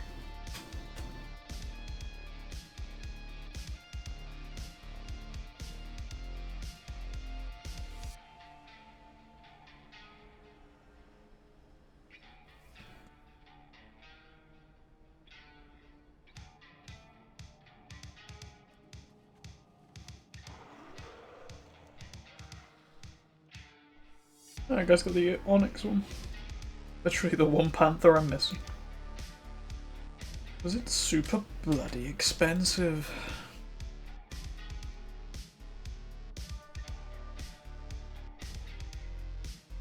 Yeah, how much gold have we made so far then? Okay, we're closing in on 3,000. I've got stuff to vendor at my inventory, and we've got Mogashan to run right now. It's definitely not as efficient as just running the usual Pandaria gold farm, but How fortunate. it's not terrible, you know?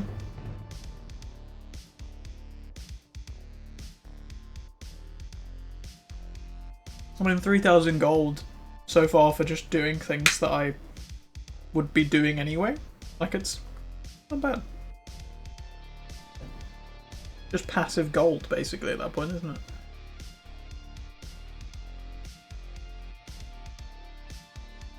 It is a shame all the Pandaria gold is getting, like, nerfed in Shadowlands, though.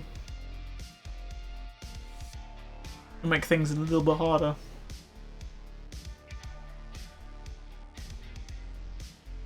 What is the Rust Bowl thing today? Because I wouldn't be far off if I just did that one. Like, literally today and, like, tomorrow's, and it'll basically be done. I would literally open chests, right, okay. I might do that after stream. If I go to Rustbot after the stream and I do the rares and I get mounts off both of them, I'm gonna be real pissed. Like, I've been to so many places I should have got mounts from this stream. Got nothing. If I go there after and get both. It'd be real irritating, especially considering I'm not, like, planning on streaming WoW for, like, a couple weeks. Gonna be a pain in the ass.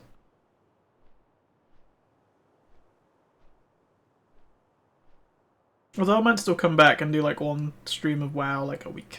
Just to do the gold farming stuff. Just because I'm going to be doing it anyway, so why not stream it, you know? Gives me a timer, it condenses it down into like a little block. And because it only takes like an hour to run the full thing, I could do that and then switch over to like Necromunda for an hour after. Like I did when I was doing the grind in Halo as well.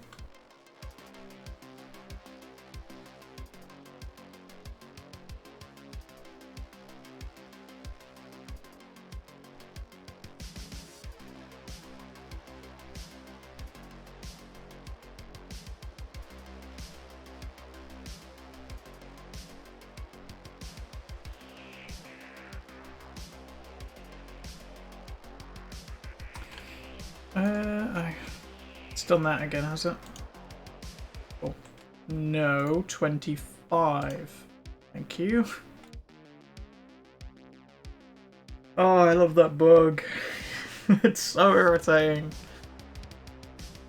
Every time you run a raid that's a lower difficulty than the one you have selected. Yep, we're gonna change your raid difficulty to normal 10 men now. Hey, thanks.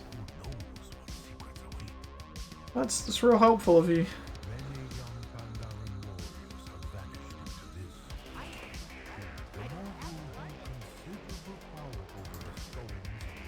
Actually, how much bag sauce have I got? 60? Oh, I'll be good. I'll be. I don't loot too much crap.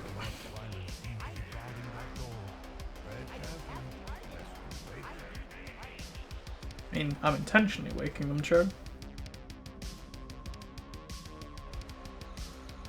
I've actually been making a good chunk of gold, like just on the auction house stuff, honestly.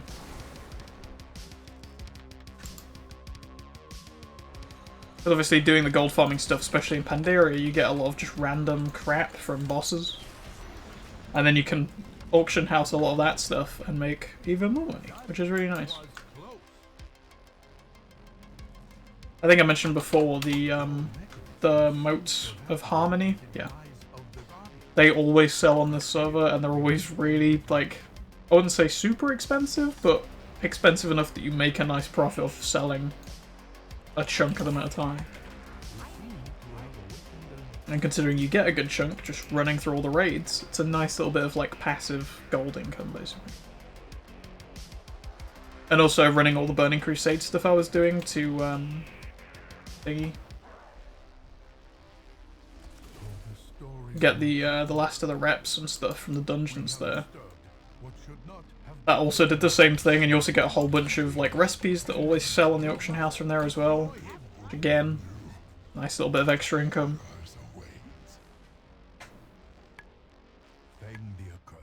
Very good. Pandaria and Burning Crusade, like, are good for just like crap that sells on the auction house, seemingly. Burning Crusade also has all the, like, Aldor and Scryer rep tokens that everyone is still farming for some reason.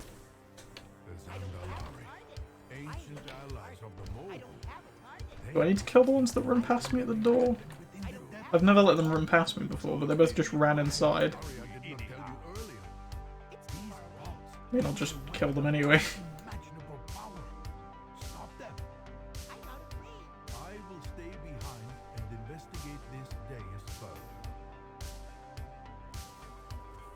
I need to actually look up a guide and find out where that mysterious weapon actually is, so I can just get it for the achievement.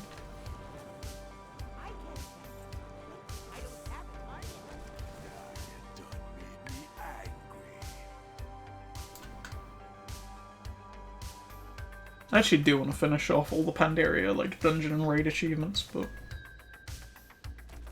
that can wait until post-Shadowlands at this point. It'll more than likely be even easier to do at that point anyway, so may as well.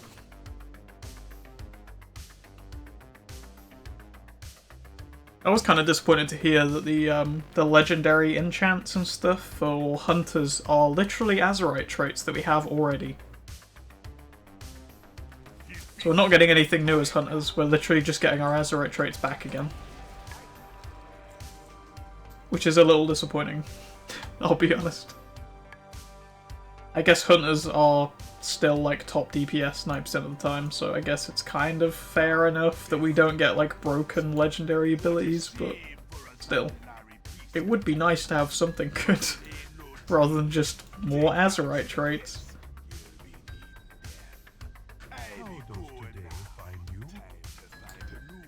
From what I've heard, some of the mage ones are pretty broken. Which would line up with the current mage abilities of being broken.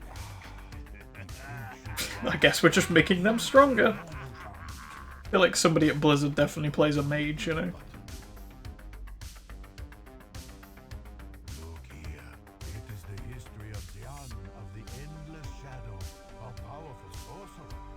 I'm probably a warlock too, let's be real.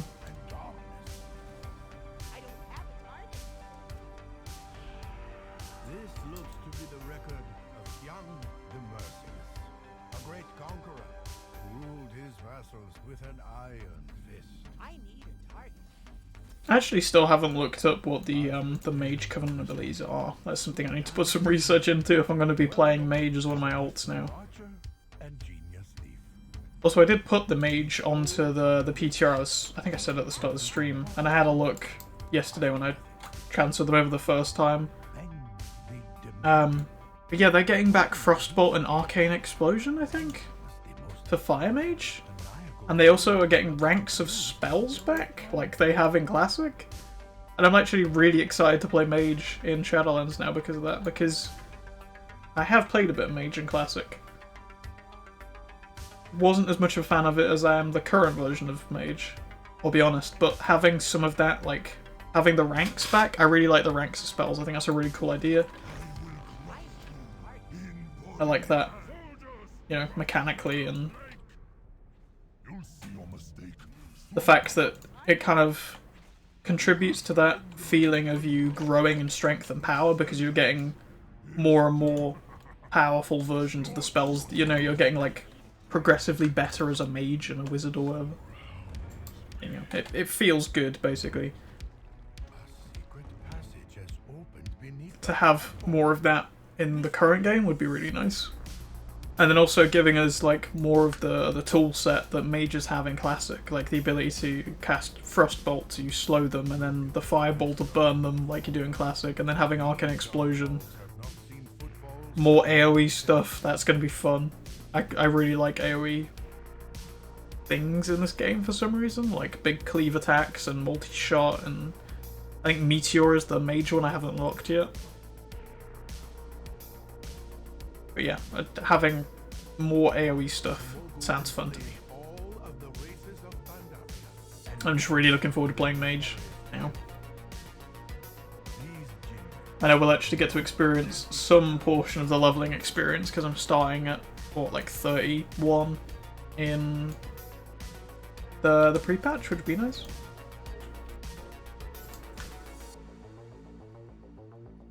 I mean, considering it took us, what, one stream to finish the Shadowlands storyline from the pre-patch.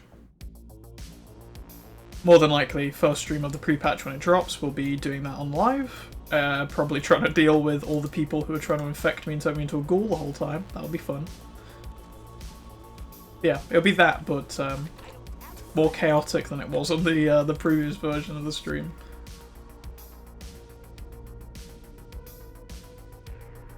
and then probably leveling, like my other two mains. I say they're alts, but I feel like I've kind of reached that point of potentially having two mains for Shadowlands, which is going to be Hunter and Mage. Because as much as I enjoy the melee classes, like Demon Hunter and Warrior, I feel like ranged DPSs fits me better, and I think I kind of accidentally found something I really enjoy in Fire Mage. Seems to be a terminal controlling the device. Let's see here. So I think Fire Mage and Hunter are going to be my two like mains for Shadowlands. So I need to figure out what faction or covenant the mage fits best in.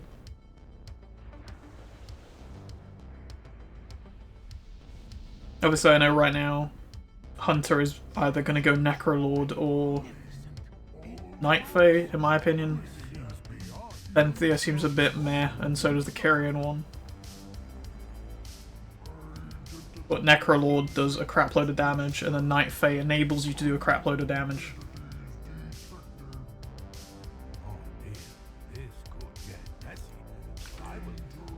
So either of those two are good for DPSs, obviously. I feel like the Kyrian one might be good for marksman, actually, thinking about it. I think I said that before. Oh, what was that? Oh, it's the fucking pet. I like that pet, it's one of my favourite pets in the game, but... Damn it, I got my hopes up.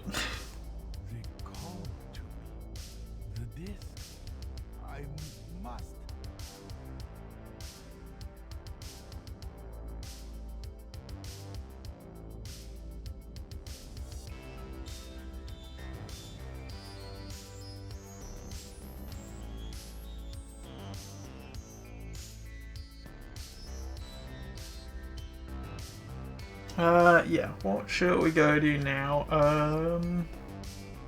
I'd have probably actually been better having the BFA Hearthstone up, and it is up now. Fuck's sake. Just because I want to go with Nixia then Firelands, rather than the other way around, because Firelands takes the longest. Because it's 2 raids rather than 1. Oh well. Pretty sure we can go to Borealis from the Stormwind Portal room, so... We shall simply do that.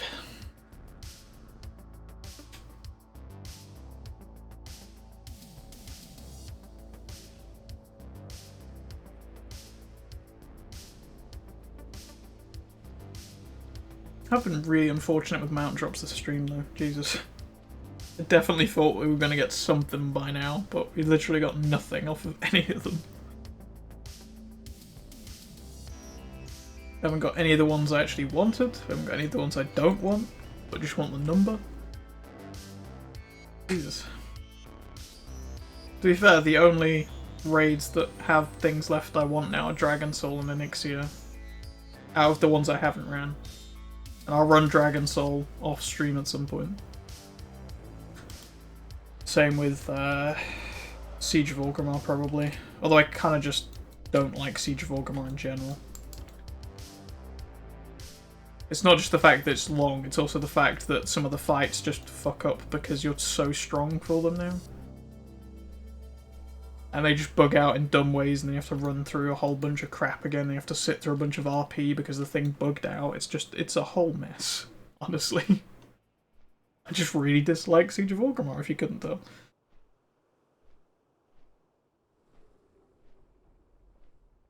But, Dragon Soul, I don't mind too much. It's just kind of long, and I don't want to do it on stream. Especially because for some reason, I seem to get more stressed doing Dragon Soul when I do it on stream than I do it when I do it, like, by myself. I don't know. Not entirely sure why. I guess it's just because I know somebody else is potentially looking at the thing I'm doing, whereas when I'm doing it by myself, I just get on with it, you know? I'm not really thinking about, like, communicating or talking about a topic or whatever. All I'm really focused on is taking Deathwing down as quickly as possible and getting on with doing other stuff.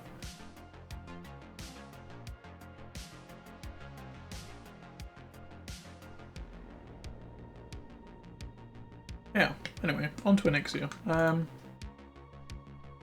Cool. Things haven't bugged out and changed my raid difficulty, so that's a good start.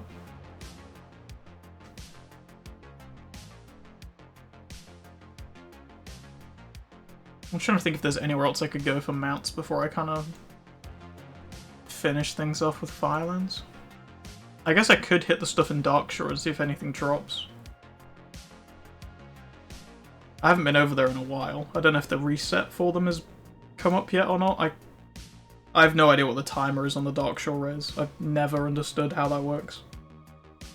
I'm pretty sure it's tied to the Warfronts, but I pay zero attention to the Warfronts, so no idea. I guess we'll just see if anything drops when I go over there, I guess.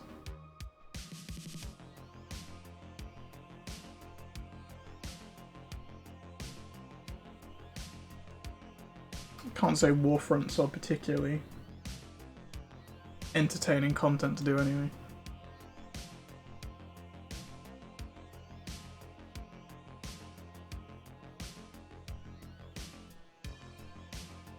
Although I do remember doing my first heroic Warfront with just a bunch of random people, and I don't think anybody actually understood what they needed to do, and that's the only time I've actually ever lost a Warfront. Because, you know, generally, when you do them on normal difficulty, you've got the people who just sit at the back and do fuck all, and then everyone else, like, actually does the objective, and you win anyway. Because it's basically impossible to lose on normal, but then if you do it on heroic, and 90% of the people just try and sit in the base and don't do anything, surprisingly, you lose. It's good. That is literally the only time I've ever seen a Warfront go badly, was just when my entire team sat in the base and didn't do anything. And I think the one big push that we did, everyone died because if you run too far forwards close to their base, you get like auto-killed by their artillery or whatever. It like turns into a MOBA. And you get shot by the towers.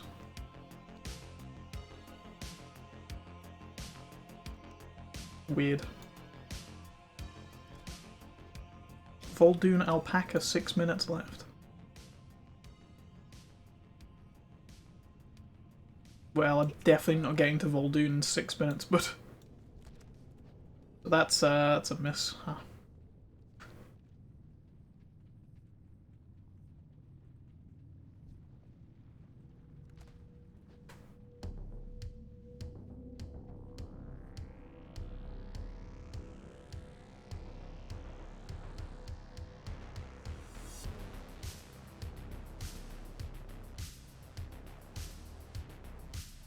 To be fair, I think I found a group the other day when I was looking through stuff just, like, casually. Wasn't intending to join anything. I think I saw a group specifically for people trying to farm the Jaina mount on Mythic. Like, for free, considering everybody, like, charges for that. It was actually kind of nice to see a group set up specifically to just, like, you know, do it for fun as opposed to making money.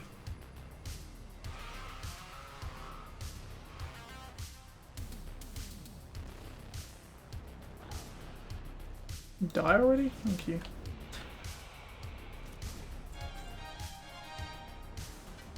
What did I get? Oh, yeah, the flowing drape. Okay. Nice. It's not a mount though, is it, next year? I'll get there.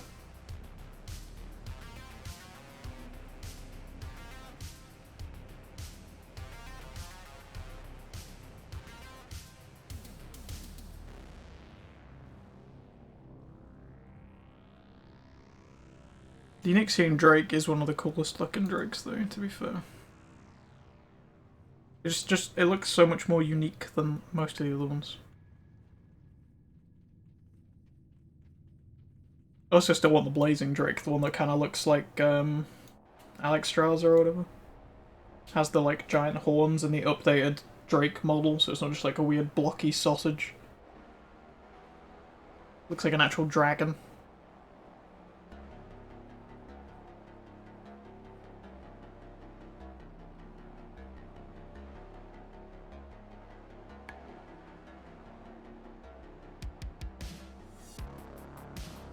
Yeah, let's go get a nice flight path up to Firelands then and just chill out on the way up there. To be fair, I think this is still my favourite Drake in the game and I've got one, so pretty happy with that one.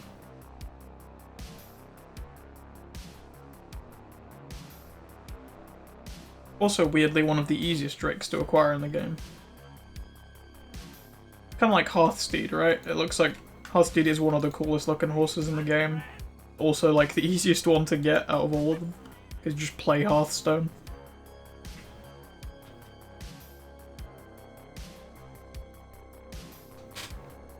And Smouldering Emberworm is not hard to get. It's a 20% drop rate mount.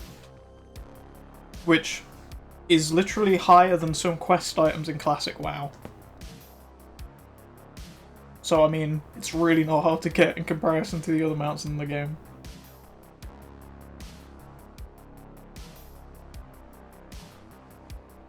Oh, also, something I noticed, the Arcanist Mana Saber, it can fly.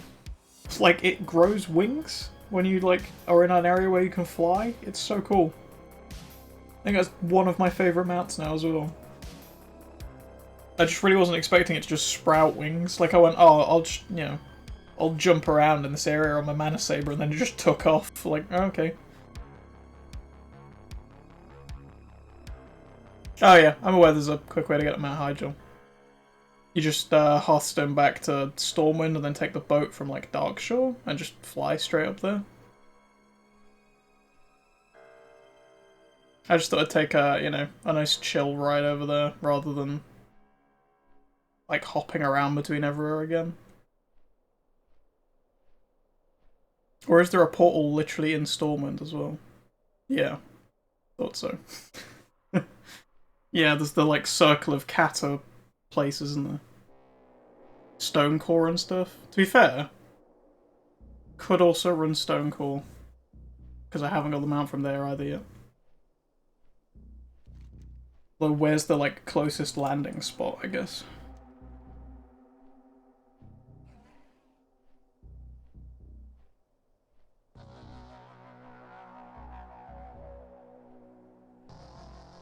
To be fair, I do also need to check Darkshore, so I could just go to Darkshore instead. I think the reset timer's up for that? I don't know. Darkshore's weird. I don't understand why they didn't just set those rares to be on like the same timer as like the Legion ones. Where it's like a 4-hour rotation. I think that's the nicest rare setup I've seen in the game yet.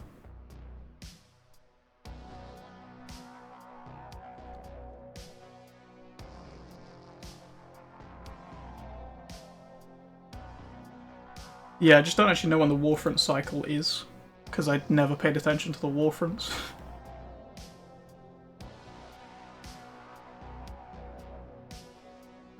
Just this one at the minute. I do have like 2 alts to do stuff with, but just kind of wanted to try and get through everything on this guy.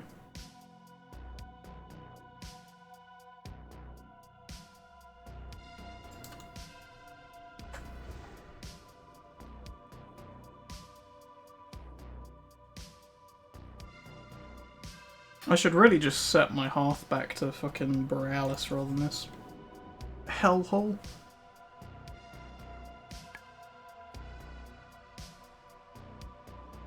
Hearthing back to Nazjatar just gives me flashbacks to how awful that place is without flying.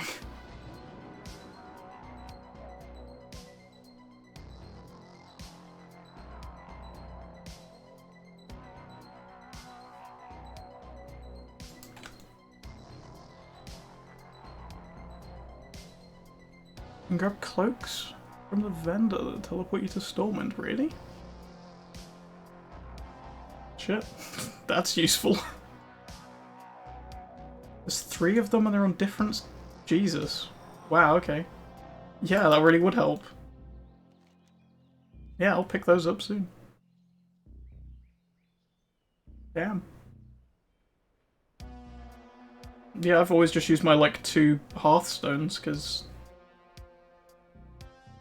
the Dalaran one is, like, right next to the portal, and the Nazjatar one is straight back to here as well.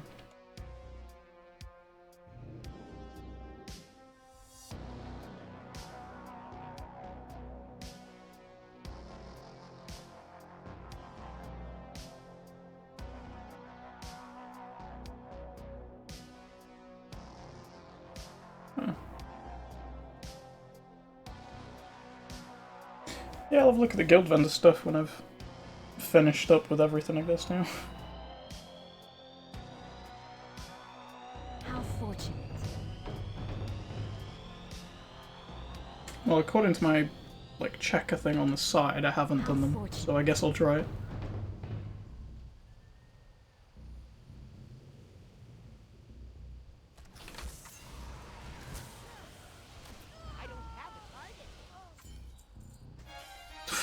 Well, I got a hood. That's that. Which one's the other ones? Oh yeah, it literally says on the side. Dummy. How fortunate.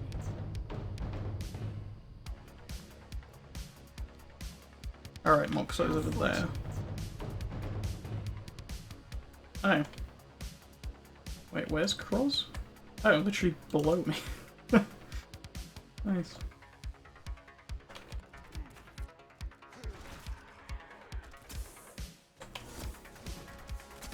Yeah, I'll be honest, I don't think I've actually been to the guild vendor since, like, I joined this guild and I picked up all the mounts immediately.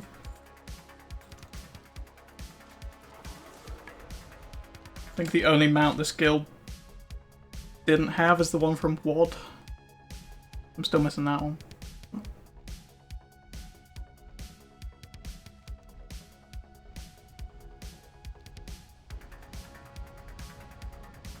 Also, I just noticed I'm not, like, PvP flagged here. I guess we're under Alliance control or whatever right now, right?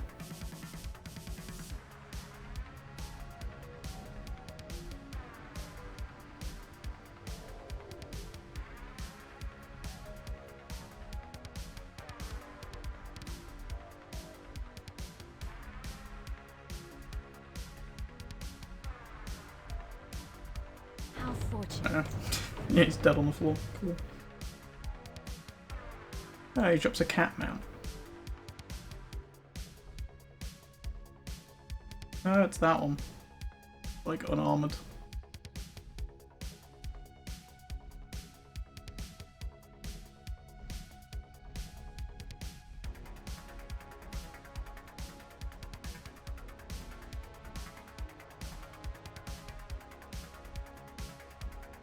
Oh, he's respawned at the top. Cool.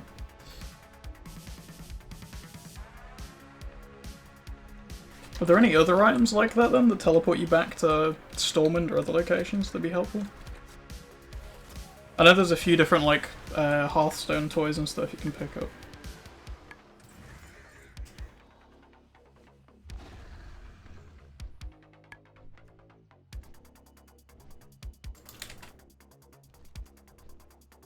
I'm just wondering if it'd be worth expanding my like toolkit of stuff quicker.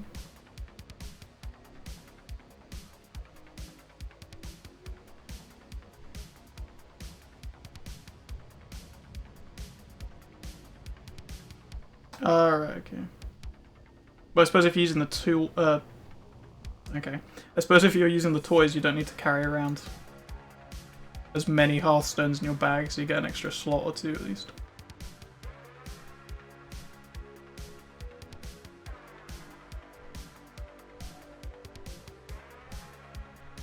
Yeah. The wormhole generator things? The ring might be worth picking up. Yeah.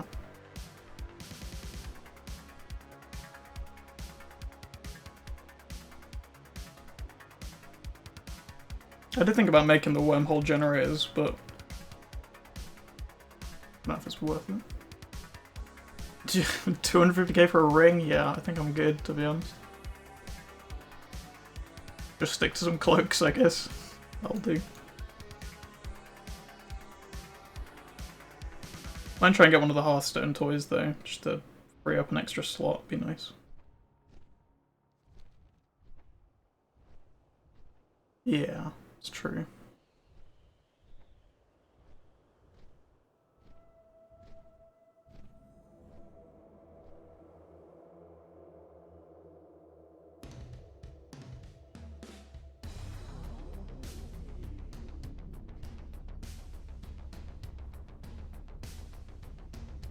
I assume because they have a teleport ability, you also can't enchant the cloaks?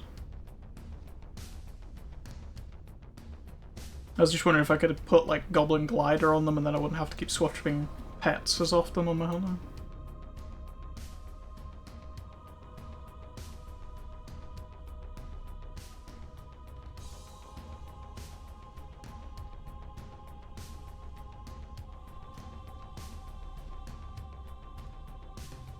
Done that again. It literally changed the difficulty in like the space of 10 minutes I was flying over here.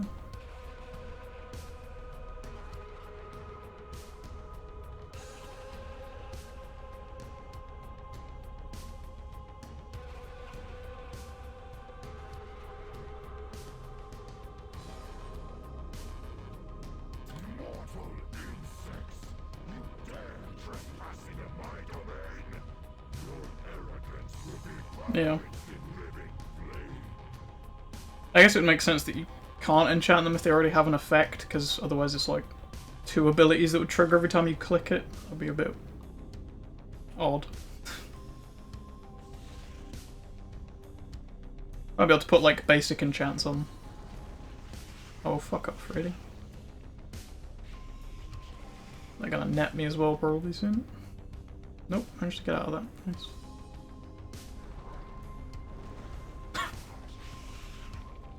This has been the most these guys have stunned me in like, I don't know, weeks of farming this.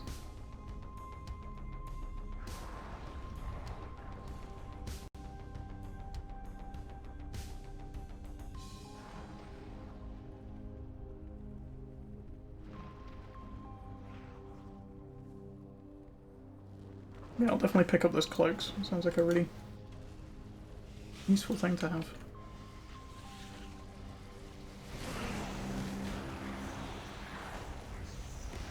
Interestingly, you can't cast abilities when these guys... Wait, really? We've got 2 sets of those? Isn't that the one I need? After all this time?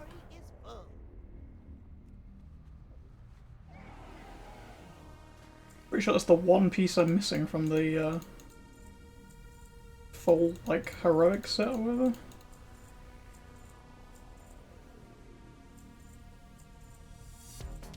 As long as I don't accidentally sell it while I just spam click everything.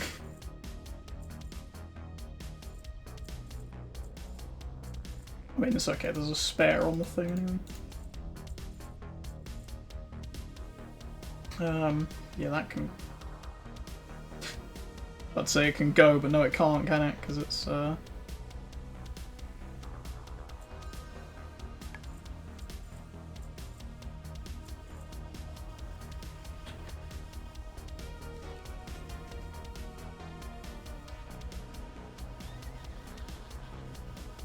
Yeah, I found that when I first started mount farming stuff, there's just so much stuff to cover. I feel like I've got through like a good chunk of them now though. I feel like Firelands is a good one to focus on as well, considering you get like multiple mounts, it's not just one mount per run, basically. And being able to run it on normal and heroic is nice.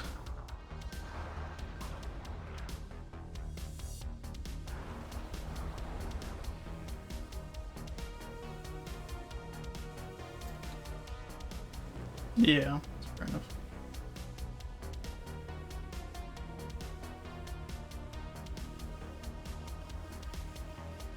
I definitely got into the mount farming game pretty late, to be honest.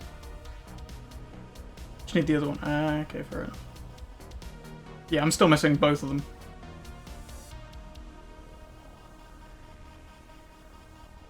I'm also still missing all of the ones from Dragon Soul, which I don't even want to keep doing, to be honest. and Siege of Orgrimmar, which I genuinely despise.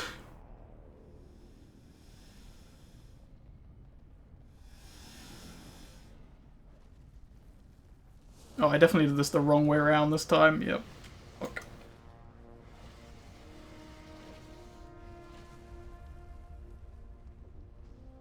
Oh, I can actually ready this ability while still on a mount? Huh.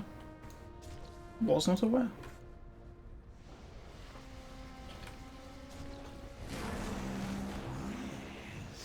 I smelled him too, Red Lamb. Outsiders encroach on the Fire Lord's I don't really mind Dragon Soul too much, I just trail. find it incredibly long.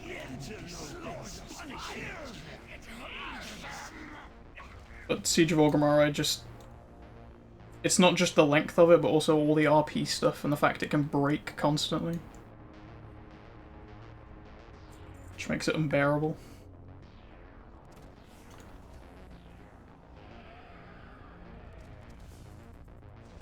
Oh, well, my pets are gonna die. Nice.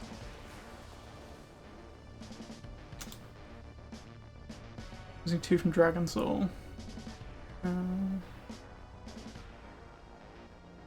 Jesus. I mean, you've got a lot more characters than me, and a lot more odds on getting something, at least. I'll fight those guys when they come over to me. I can't be arsed over there. Yeah, I've only got, what, 4 alts now that could run stuff? It's been pretty slow going for a lot of it, to be honest.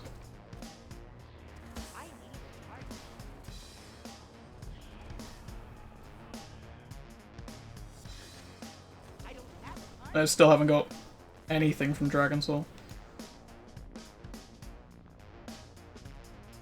It'd be nice to get all of them, but the one I really want is the one that looks like Alexstrasza, the like Blazing Drake or whatever, with the big ass horns. Which would be a cool one to get, and I think it's the one I'm missing from the Drake achievement as well. I'm only missing a Nixia and that one.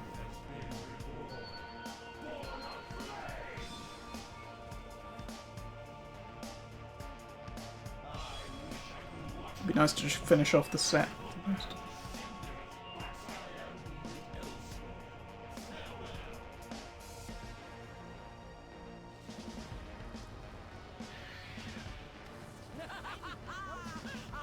Oh, there he is.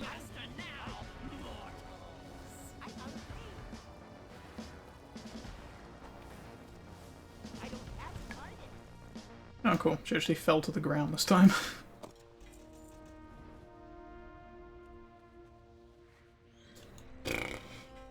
Still nothing. Still nothing.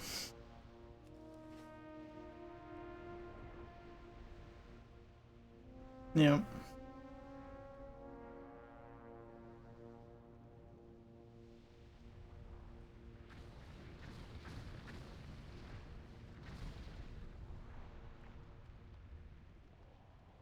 I'd love to do the last couple achievements I have for this as well, but I need to get like 6 other people together or whatever to do the like when we have to crouch all the time or kneel.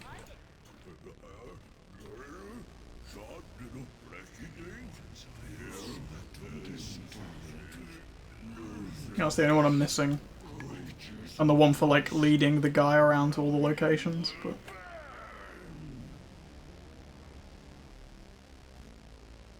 when I realised you couldn't do the last achievement without an extra, like, 6 people, I was like, it's not a whole lot of point doing the other one, is there? I suppose... Okay, yeah, they're dead, because they ran into the lava. Good job, pets.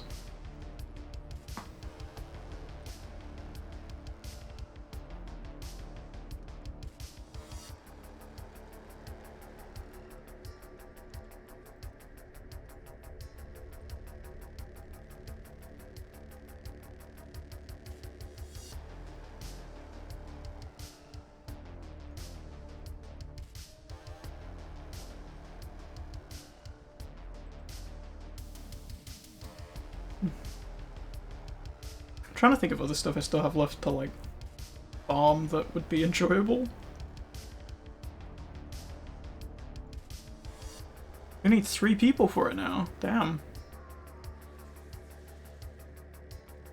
Well, that'd make things a lot easier.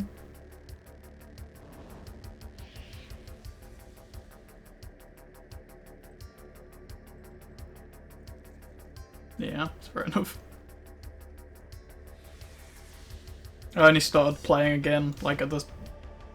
Well, not the start of BFA, like just before 9.2 came out, basically. So I missed out on, like, years worth of stuff, basically.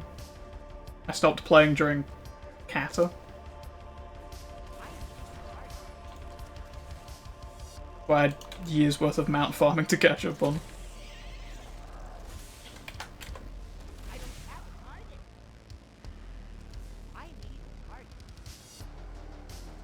Really need to bring my pets back. I'm moving so slowly.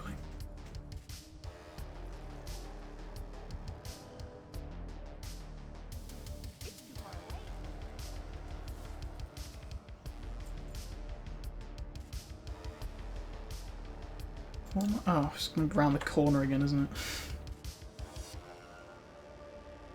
Yep. Love that one. There's just a spider hiding around the corner, stopping you from mounting.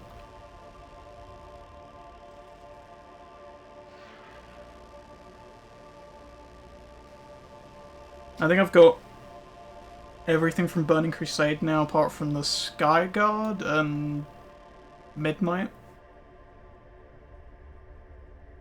And I think from Wrath I'm just missing Invincible, Mimron's Head, Blue Proto Drake, and the rest of the Argent Crusade mounts, the like super expensive ones. Well, the like 100 token ones, whatever. Just because I got kind of bored just farming out tokens every day, because you get like, what, 20 or something?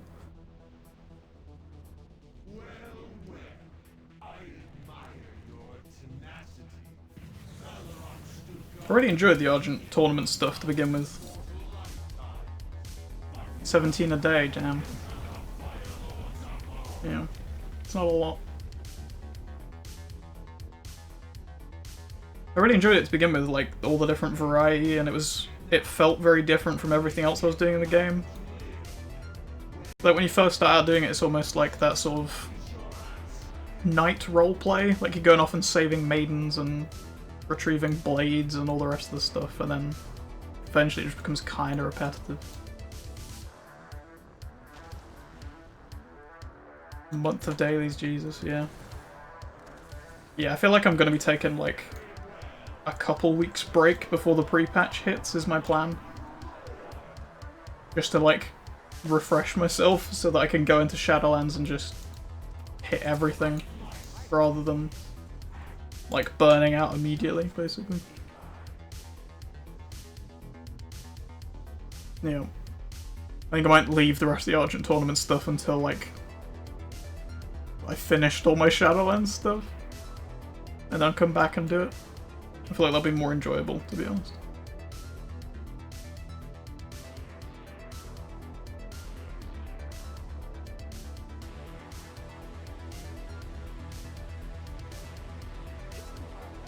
Have you got all your 14 guys ready for Shadowlands then? Or the pre-patch at least?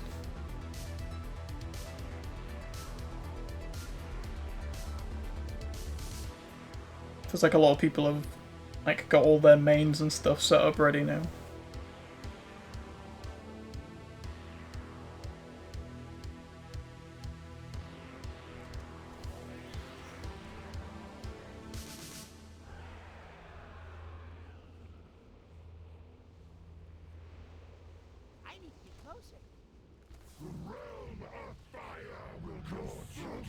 Not afraid to stop playing the other games.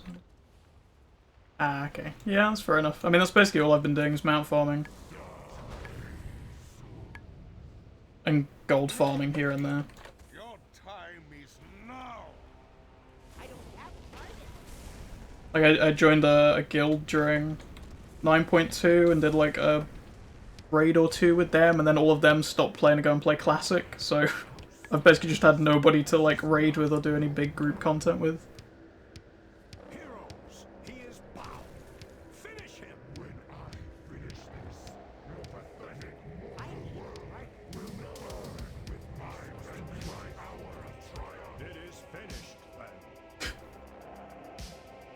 Did I just get 4 different hands of Ragnaros in that fight? Nice.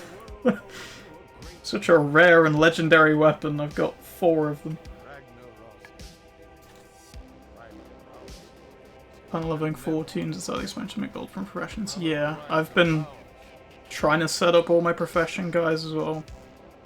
I started leveling a mage, specifically to do like inscription and stuff, because I'm assuming we're probably going to have more stuff to make there.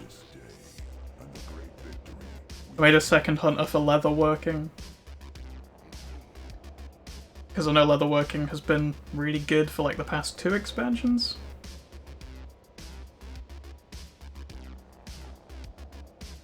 I'm hoping leatherworking is good in Shadowlands too, so I can make some money out of that.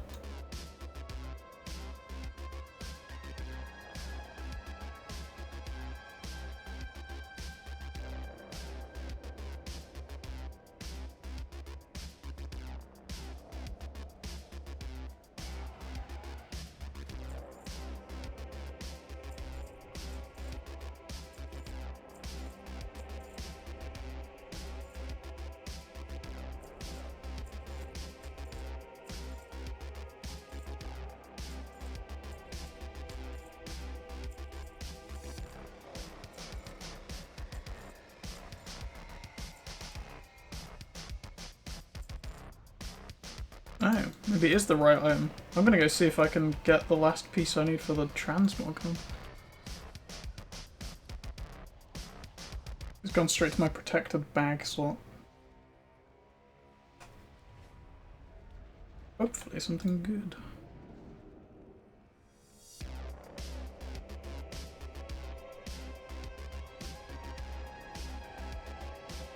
I chose engineering on my like main because it seemed fun, but I'm not sure it's super good for making money, I'll be honest.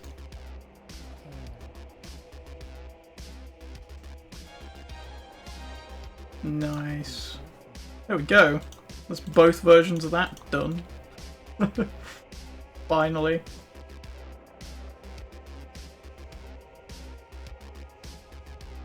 I think I did like 2 streams in a row where I just farmed Firelands on all my alts, and I would always get all the pieces I need to make that wrist section on the Demon Hunter that's on the Horde side, so I could just never use any of it anyway. I'd run it on my Hunter and get literally nothing. Every time.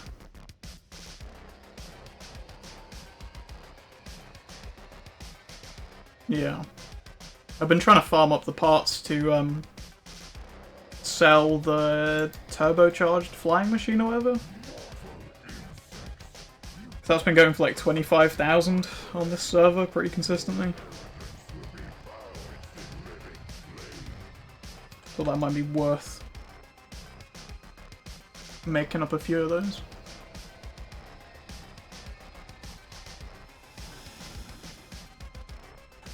Oh, cool. That's nice. Thank you. I will try that this time.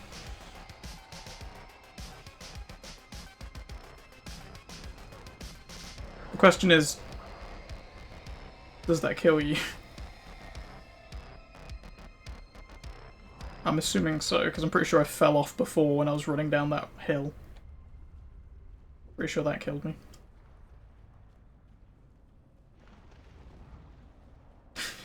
Fair enough.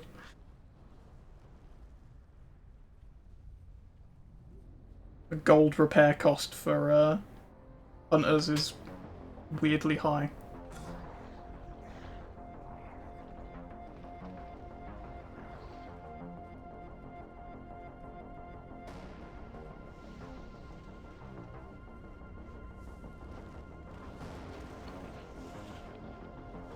Oh.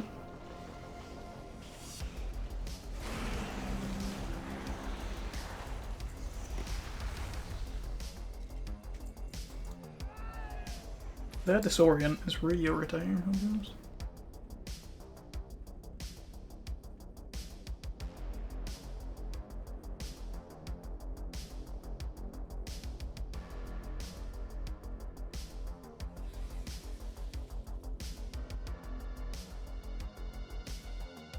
Yeah, I do have buttons set up to like unequip and re-equip the gear, but I'm pretty sure it still just damages your gear anyway if you unequip it now.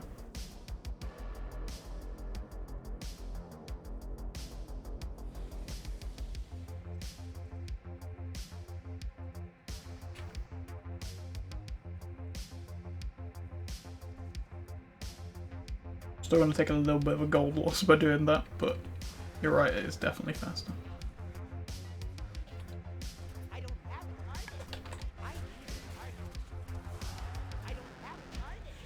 I'll give it a go. And we will find out. Okay, they've lost aggro, but you're still fighting me.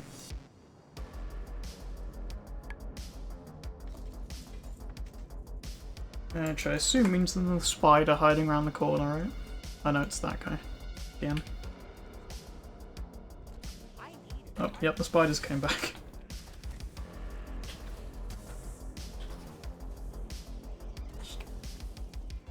Get you for good measure, I guess. I really want to get the rest of these guys. These, like, big demon hound guys.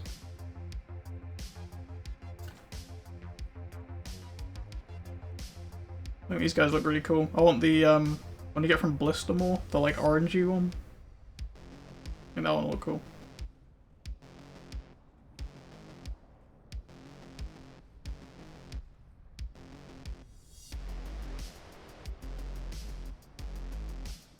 Yeah, I only started farming the, like, Argus mounts, like, this month, probably? Maybe the end of last month? I think I've only got, like, 3 left to go now, which is nice.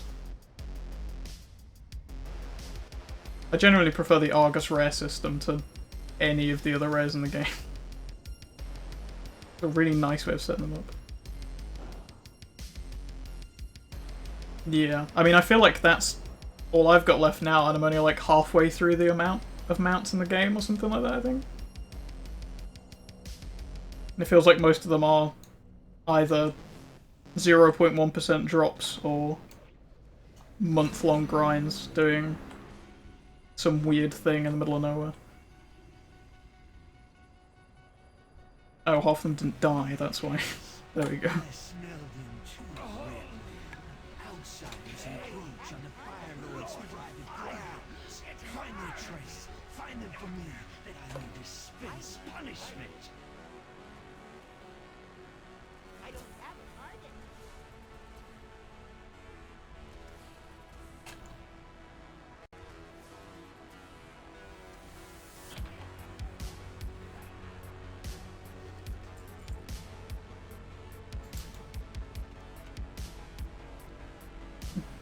I'd love to do, like, Heroic Nazoth before that goes away and stuff, but I definitely don't have the gold to pay for a carry.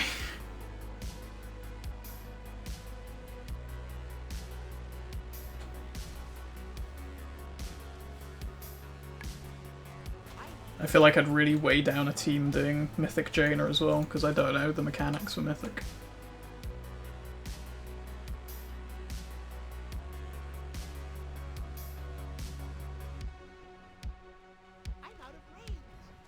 More than willing to learn them, but I feel like most teams that are farming that out now are just going to want people who already have done it.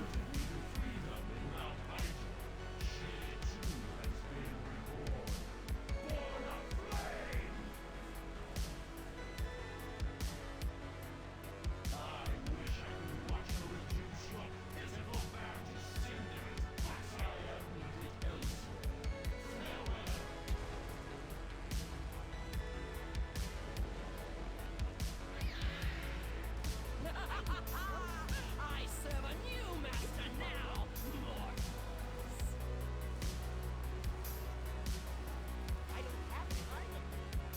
Hi, fair enough. I was looking yesterday and saw that there was like a bunch of groups up for it. Like in the community finder thing or whatever. Rather than the guys who were just like selling it for gold or whatever.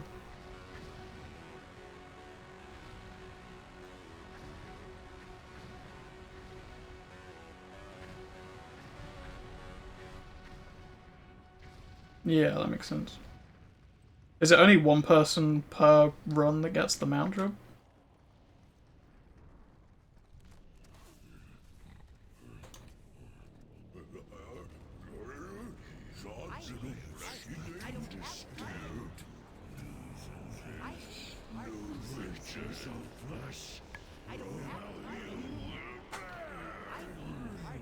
Oh, two people per room.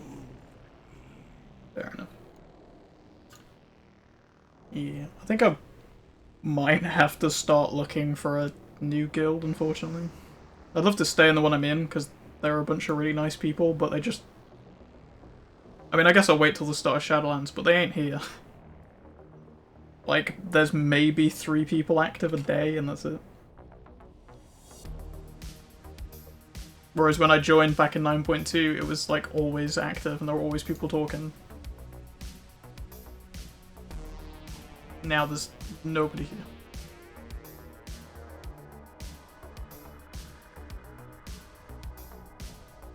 Yeah.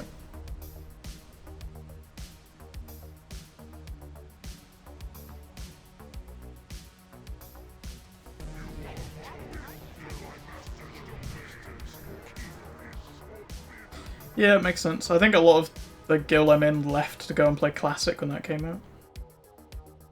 And they just haven't come back since, so... hoping Shadowlands brings them back. I mean, the guild leader has actually been online again recently, so that's a good start.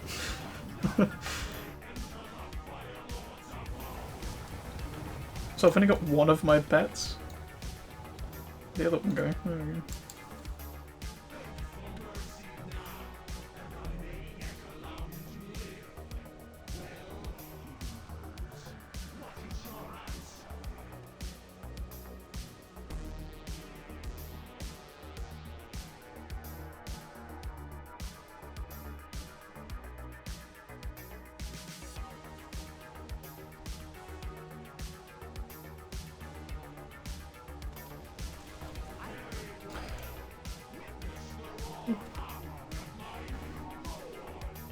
I'm hoping, if the guild does come back, that they will do the raids from BFA at some point. Just because I'd like to experience the end game content rather than being kind of locked out of it. Because the only way I can experience it right now is either joining a like random group of people or LFR, which doesn't exactly feel like the real experience.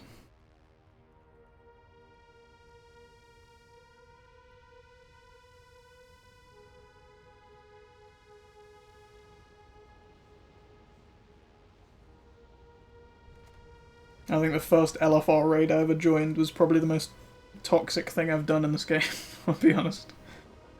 There were some real assholes in LFR for some reason.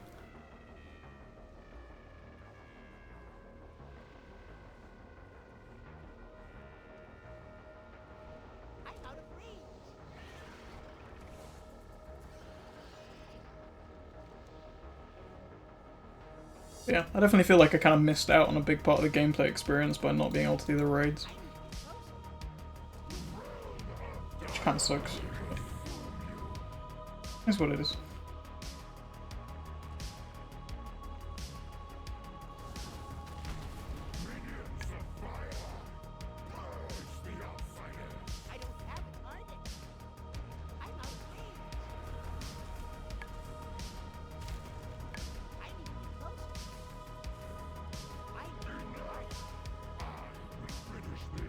Really looking forward to Shadowlands though. Wanna get in there and make all my weird abominations and stuff.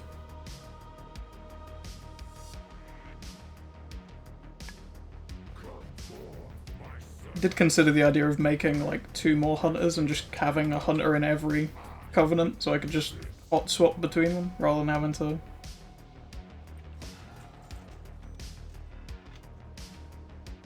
have different guys for everything. I think this might have been the most unlucky stream for mount drops so far. I think I've done almost every raid now I need to do and got literally nothing. It's good. Good.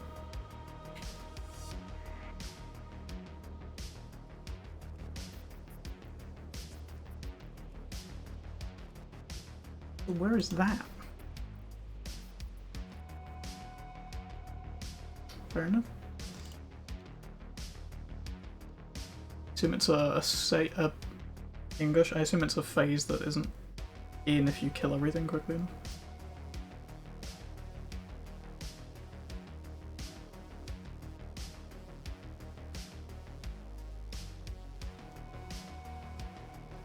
Have you got a covenant that you've picked out and stuff ready for your guys?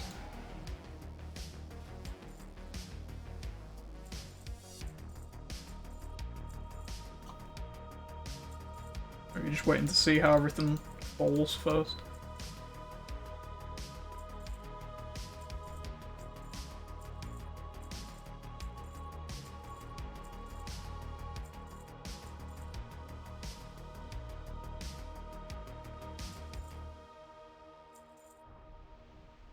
That's fair enough.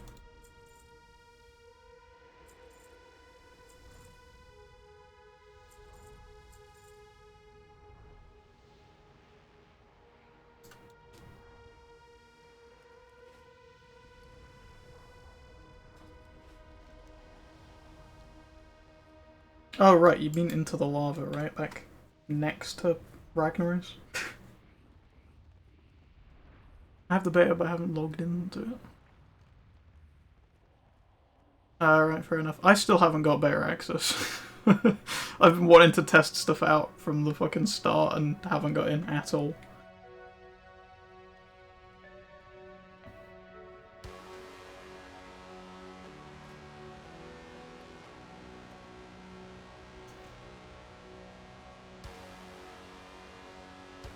Oh, that's an invisible wall. That bit isn't.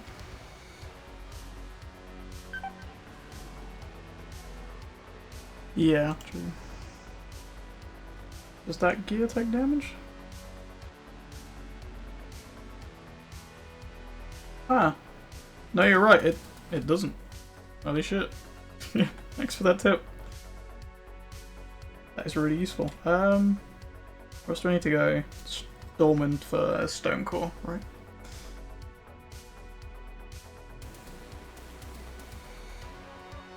Yeah, I've played on the PTR a bit and seen if any of my classes are really any different.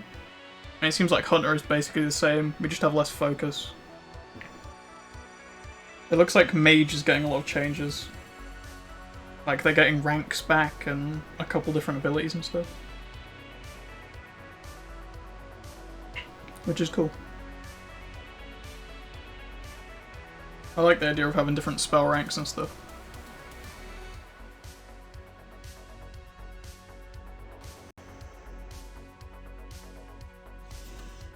Can I even fit out of here in this man? Apparently I can.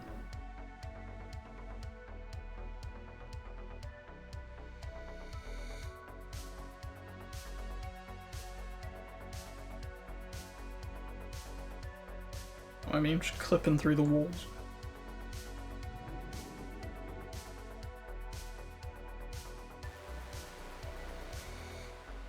Yeah, I noticed a lot of people saying that things are changing like from week to week. There we go, English. With some of the classes.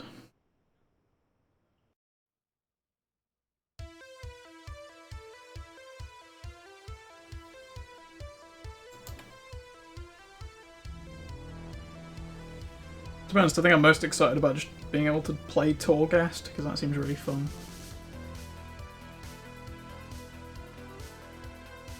Even if there's basically no reward from doing it, I want to play Torghast, like a whole bunch.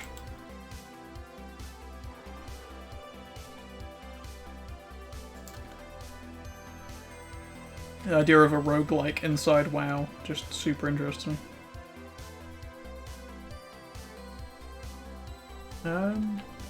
Is the guild shop? I haven't been here in ages. I supply only the finest goods. Oh, wow, okay. Huh.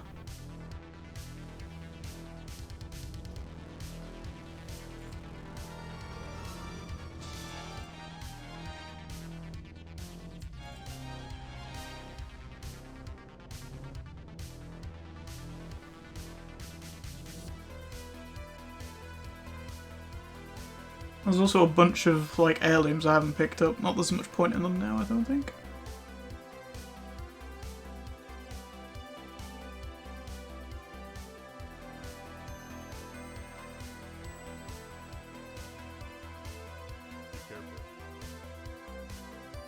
Fair enough. I'm just gonna slap those in the protected items thing that's getting kind of full over there, actually, by the looks of it.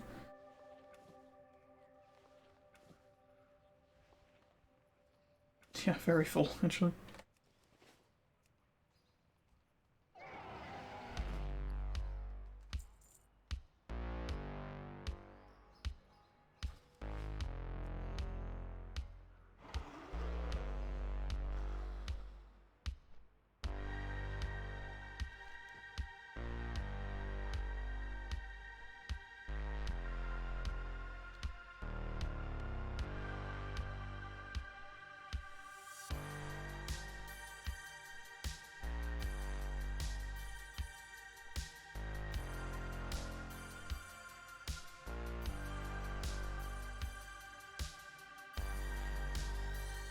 I think that's the right hall. Haven't been here in ages.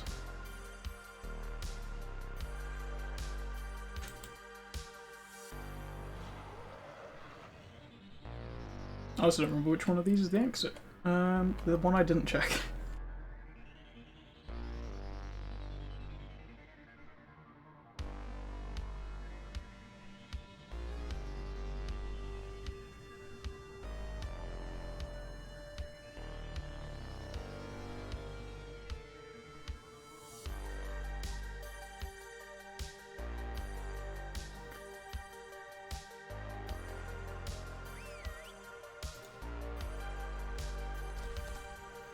It's time for a technical retreat.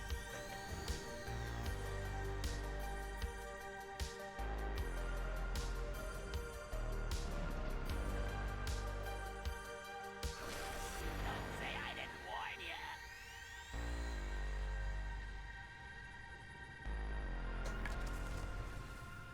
From what I remember, there's a teleport next to the dragon to just come straight back out of here, isn't there? Aha! I've got you right where I want you. Now. I actually haven't been here in months. I just stopped coming because I got tired of running like 10 runs of this straight line. Did it a bunch during the time walking event though. Still kind of irritated I didn't get the infinite timer either. Considering how many dungeons I ran and just never dropped.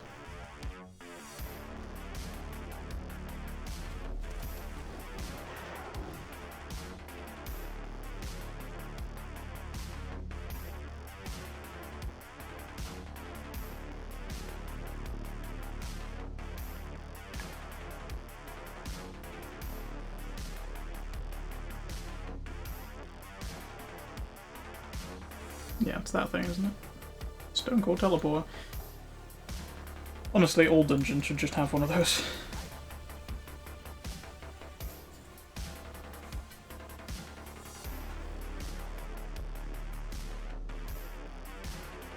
Really? Really? What am I in combat with? Oh cool, those guys from the start of the dungeon. I miss playing a mage and just go invisible and just lose aggro on everything immediately.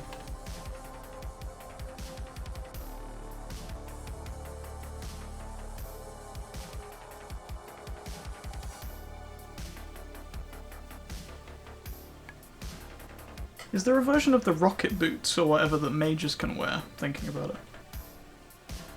Oh yeah, Fane. Fuck. I've literally never used that ability. I've played a hunter for like the past year and a half now and I've never used it.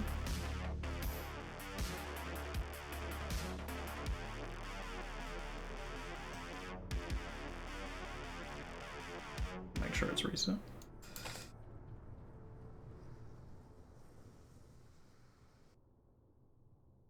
I don't even know where I've got it on my bar. I think I literally have it positioned on my bar so I can... Yeah, I do have it right there.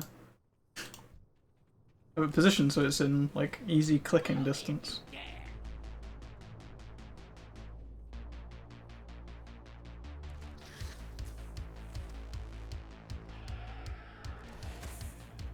Sometimes I'm just dumb, apparently.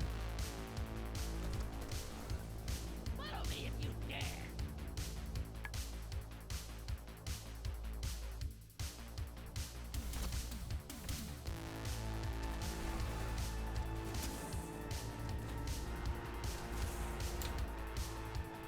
And so I feel like Cataclysm is a real blind spot for my like lore knowledge, because I have no idea why Millhouse is a bad guy in Cata. None at all.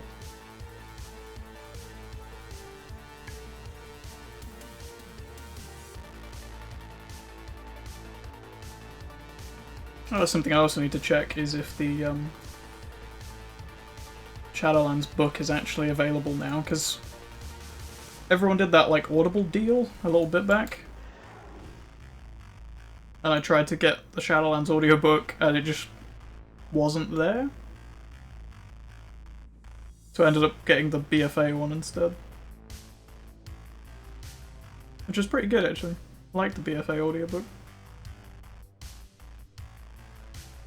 Read by the guy that voices Anduin. It was pretty good.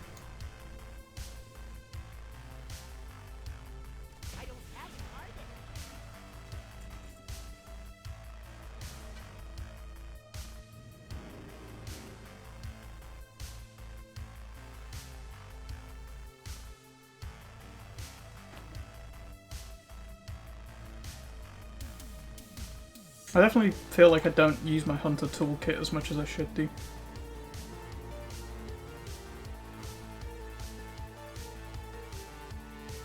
I think the thing is with Hunter I've always been able to just overpower things, whereas like with the Mage I've had to actually use like Frost Nova and Blink and stuff to escape situations, and actually learned to use the toolkit by playing the game.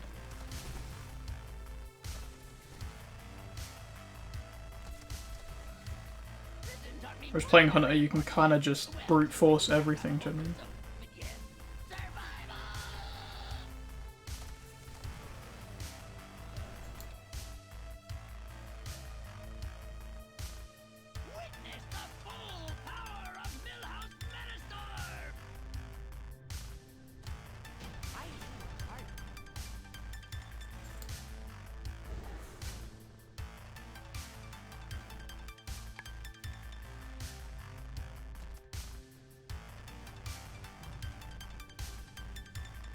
I'm kind of looking forward to playing some more Necromunda in a bit as well. Let's take a break from WoW.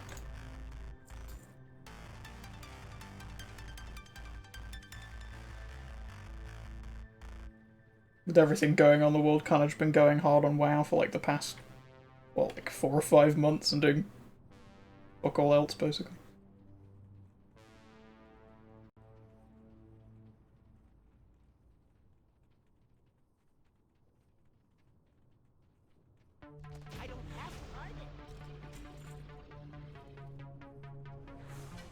If you like strategy games, I would generally recommend Necromunda.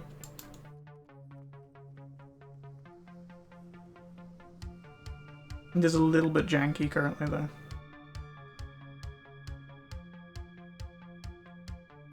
By the same guys who made Mordheim, which is also still very janky.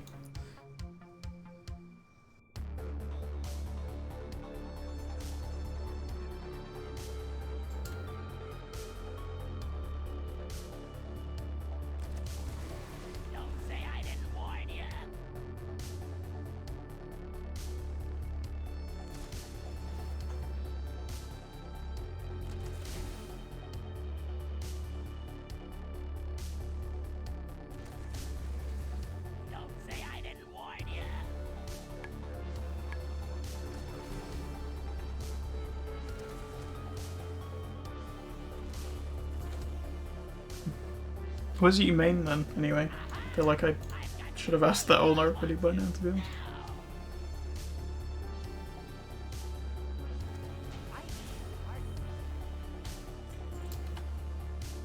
Are you just playing like a bit of everything with your 14 ult? Oh, you play Hunter, fair enough.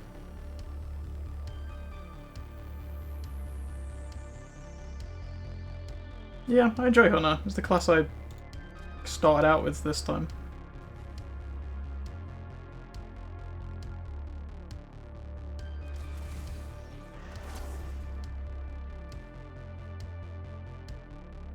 Certainly feels a lot different from the Paladin healer I played in Cata.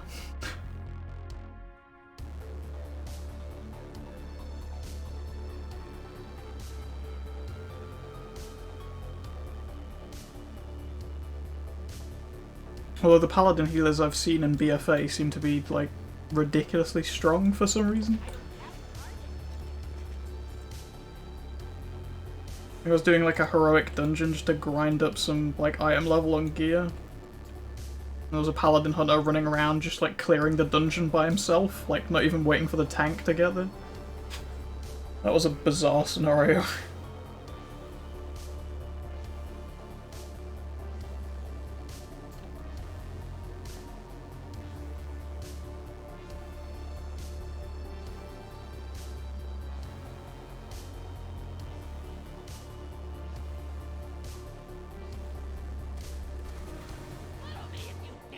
I started playing Survival Hunter, like, last month, maybe? Just to make a change from the Beastmaster. I really enjoy the gameplay of Survival, like the whole grappling around, throwing bombs at everybody with randomized effects on them and stuff. It's just really satisfying.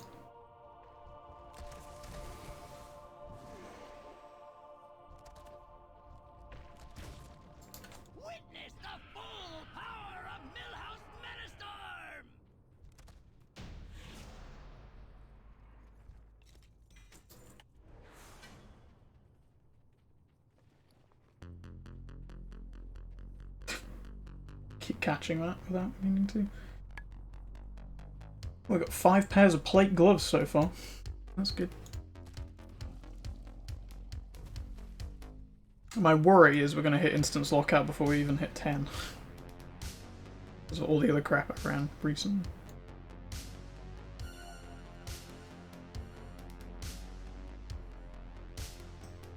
I've not tried Marksman Hunter out yet though. Not sure how differently that really plays from everything else.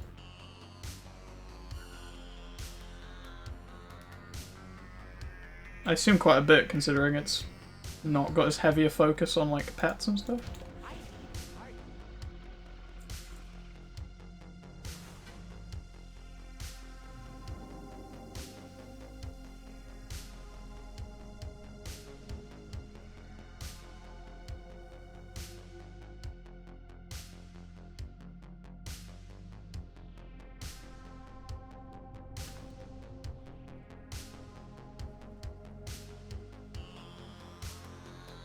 I think they're getting some sort of AoE spell back in Shadowlands, which might be fun for me, because I kind of enjoy the AoE stuff.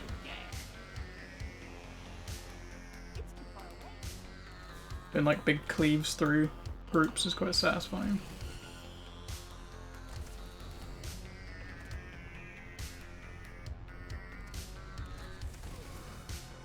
How did I miss Millhouse but hit everybody else in that group? Fair enough.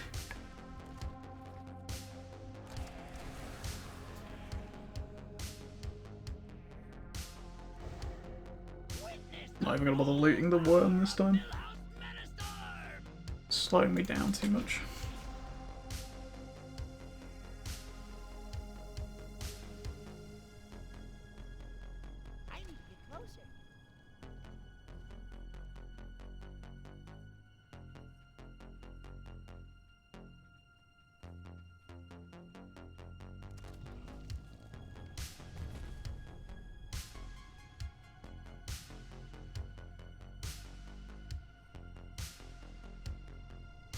Something I did notice about playing Hunter, I think it was a few weeks ago, I was sat waiting for a rare to spawn in Mechagon.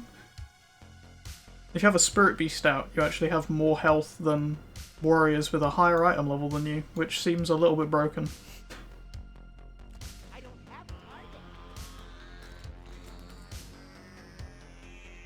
Hunters are real strong for some reason.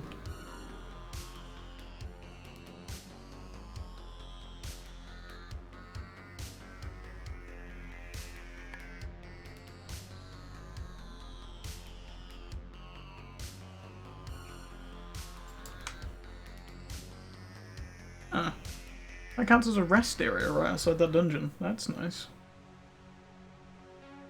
I'm hoping that's not a mechanic in every dungeon that I've just never noticed.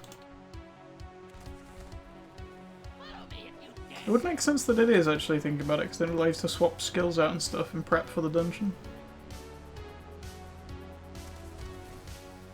That's just a good bit of game design I never noticed. Don't say I didn't warn you.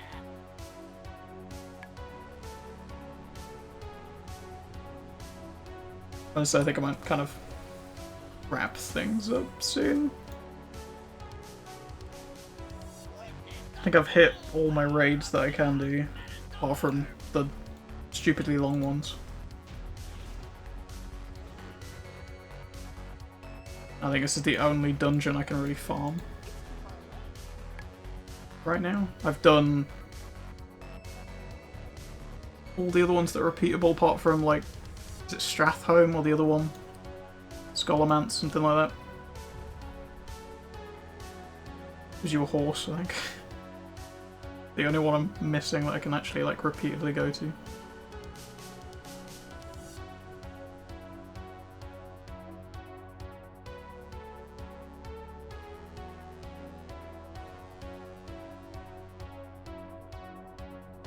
Unless I start opening up on all my other alts.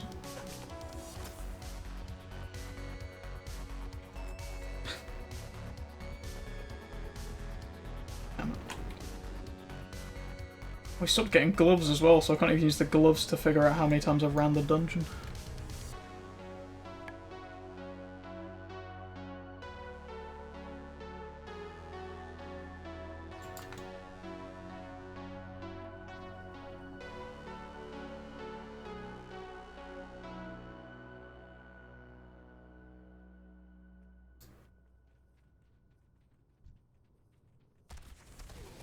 Don't say I didn't warn you. Yeah, I think I might just make this the last one, to be honest. I'm getting kind of tired and running out of things to talk about, to be honest.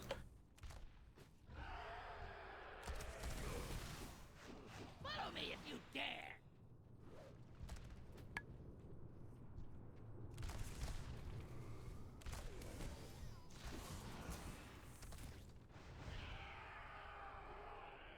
Witness the full power of Millhouse Metastorm!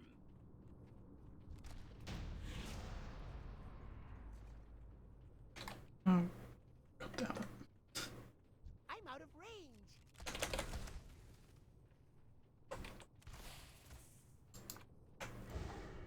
At least the cheetah speed recharged. It's too far away.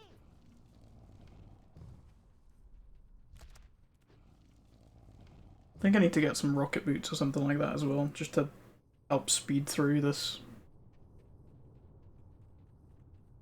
stuff where you're like constantly running the same loop over and over again.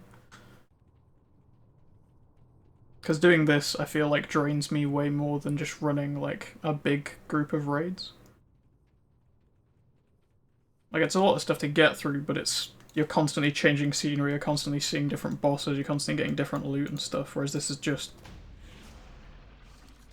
over and over again hitting the same dragon in the face and then leaving and coming back and doing the same thing.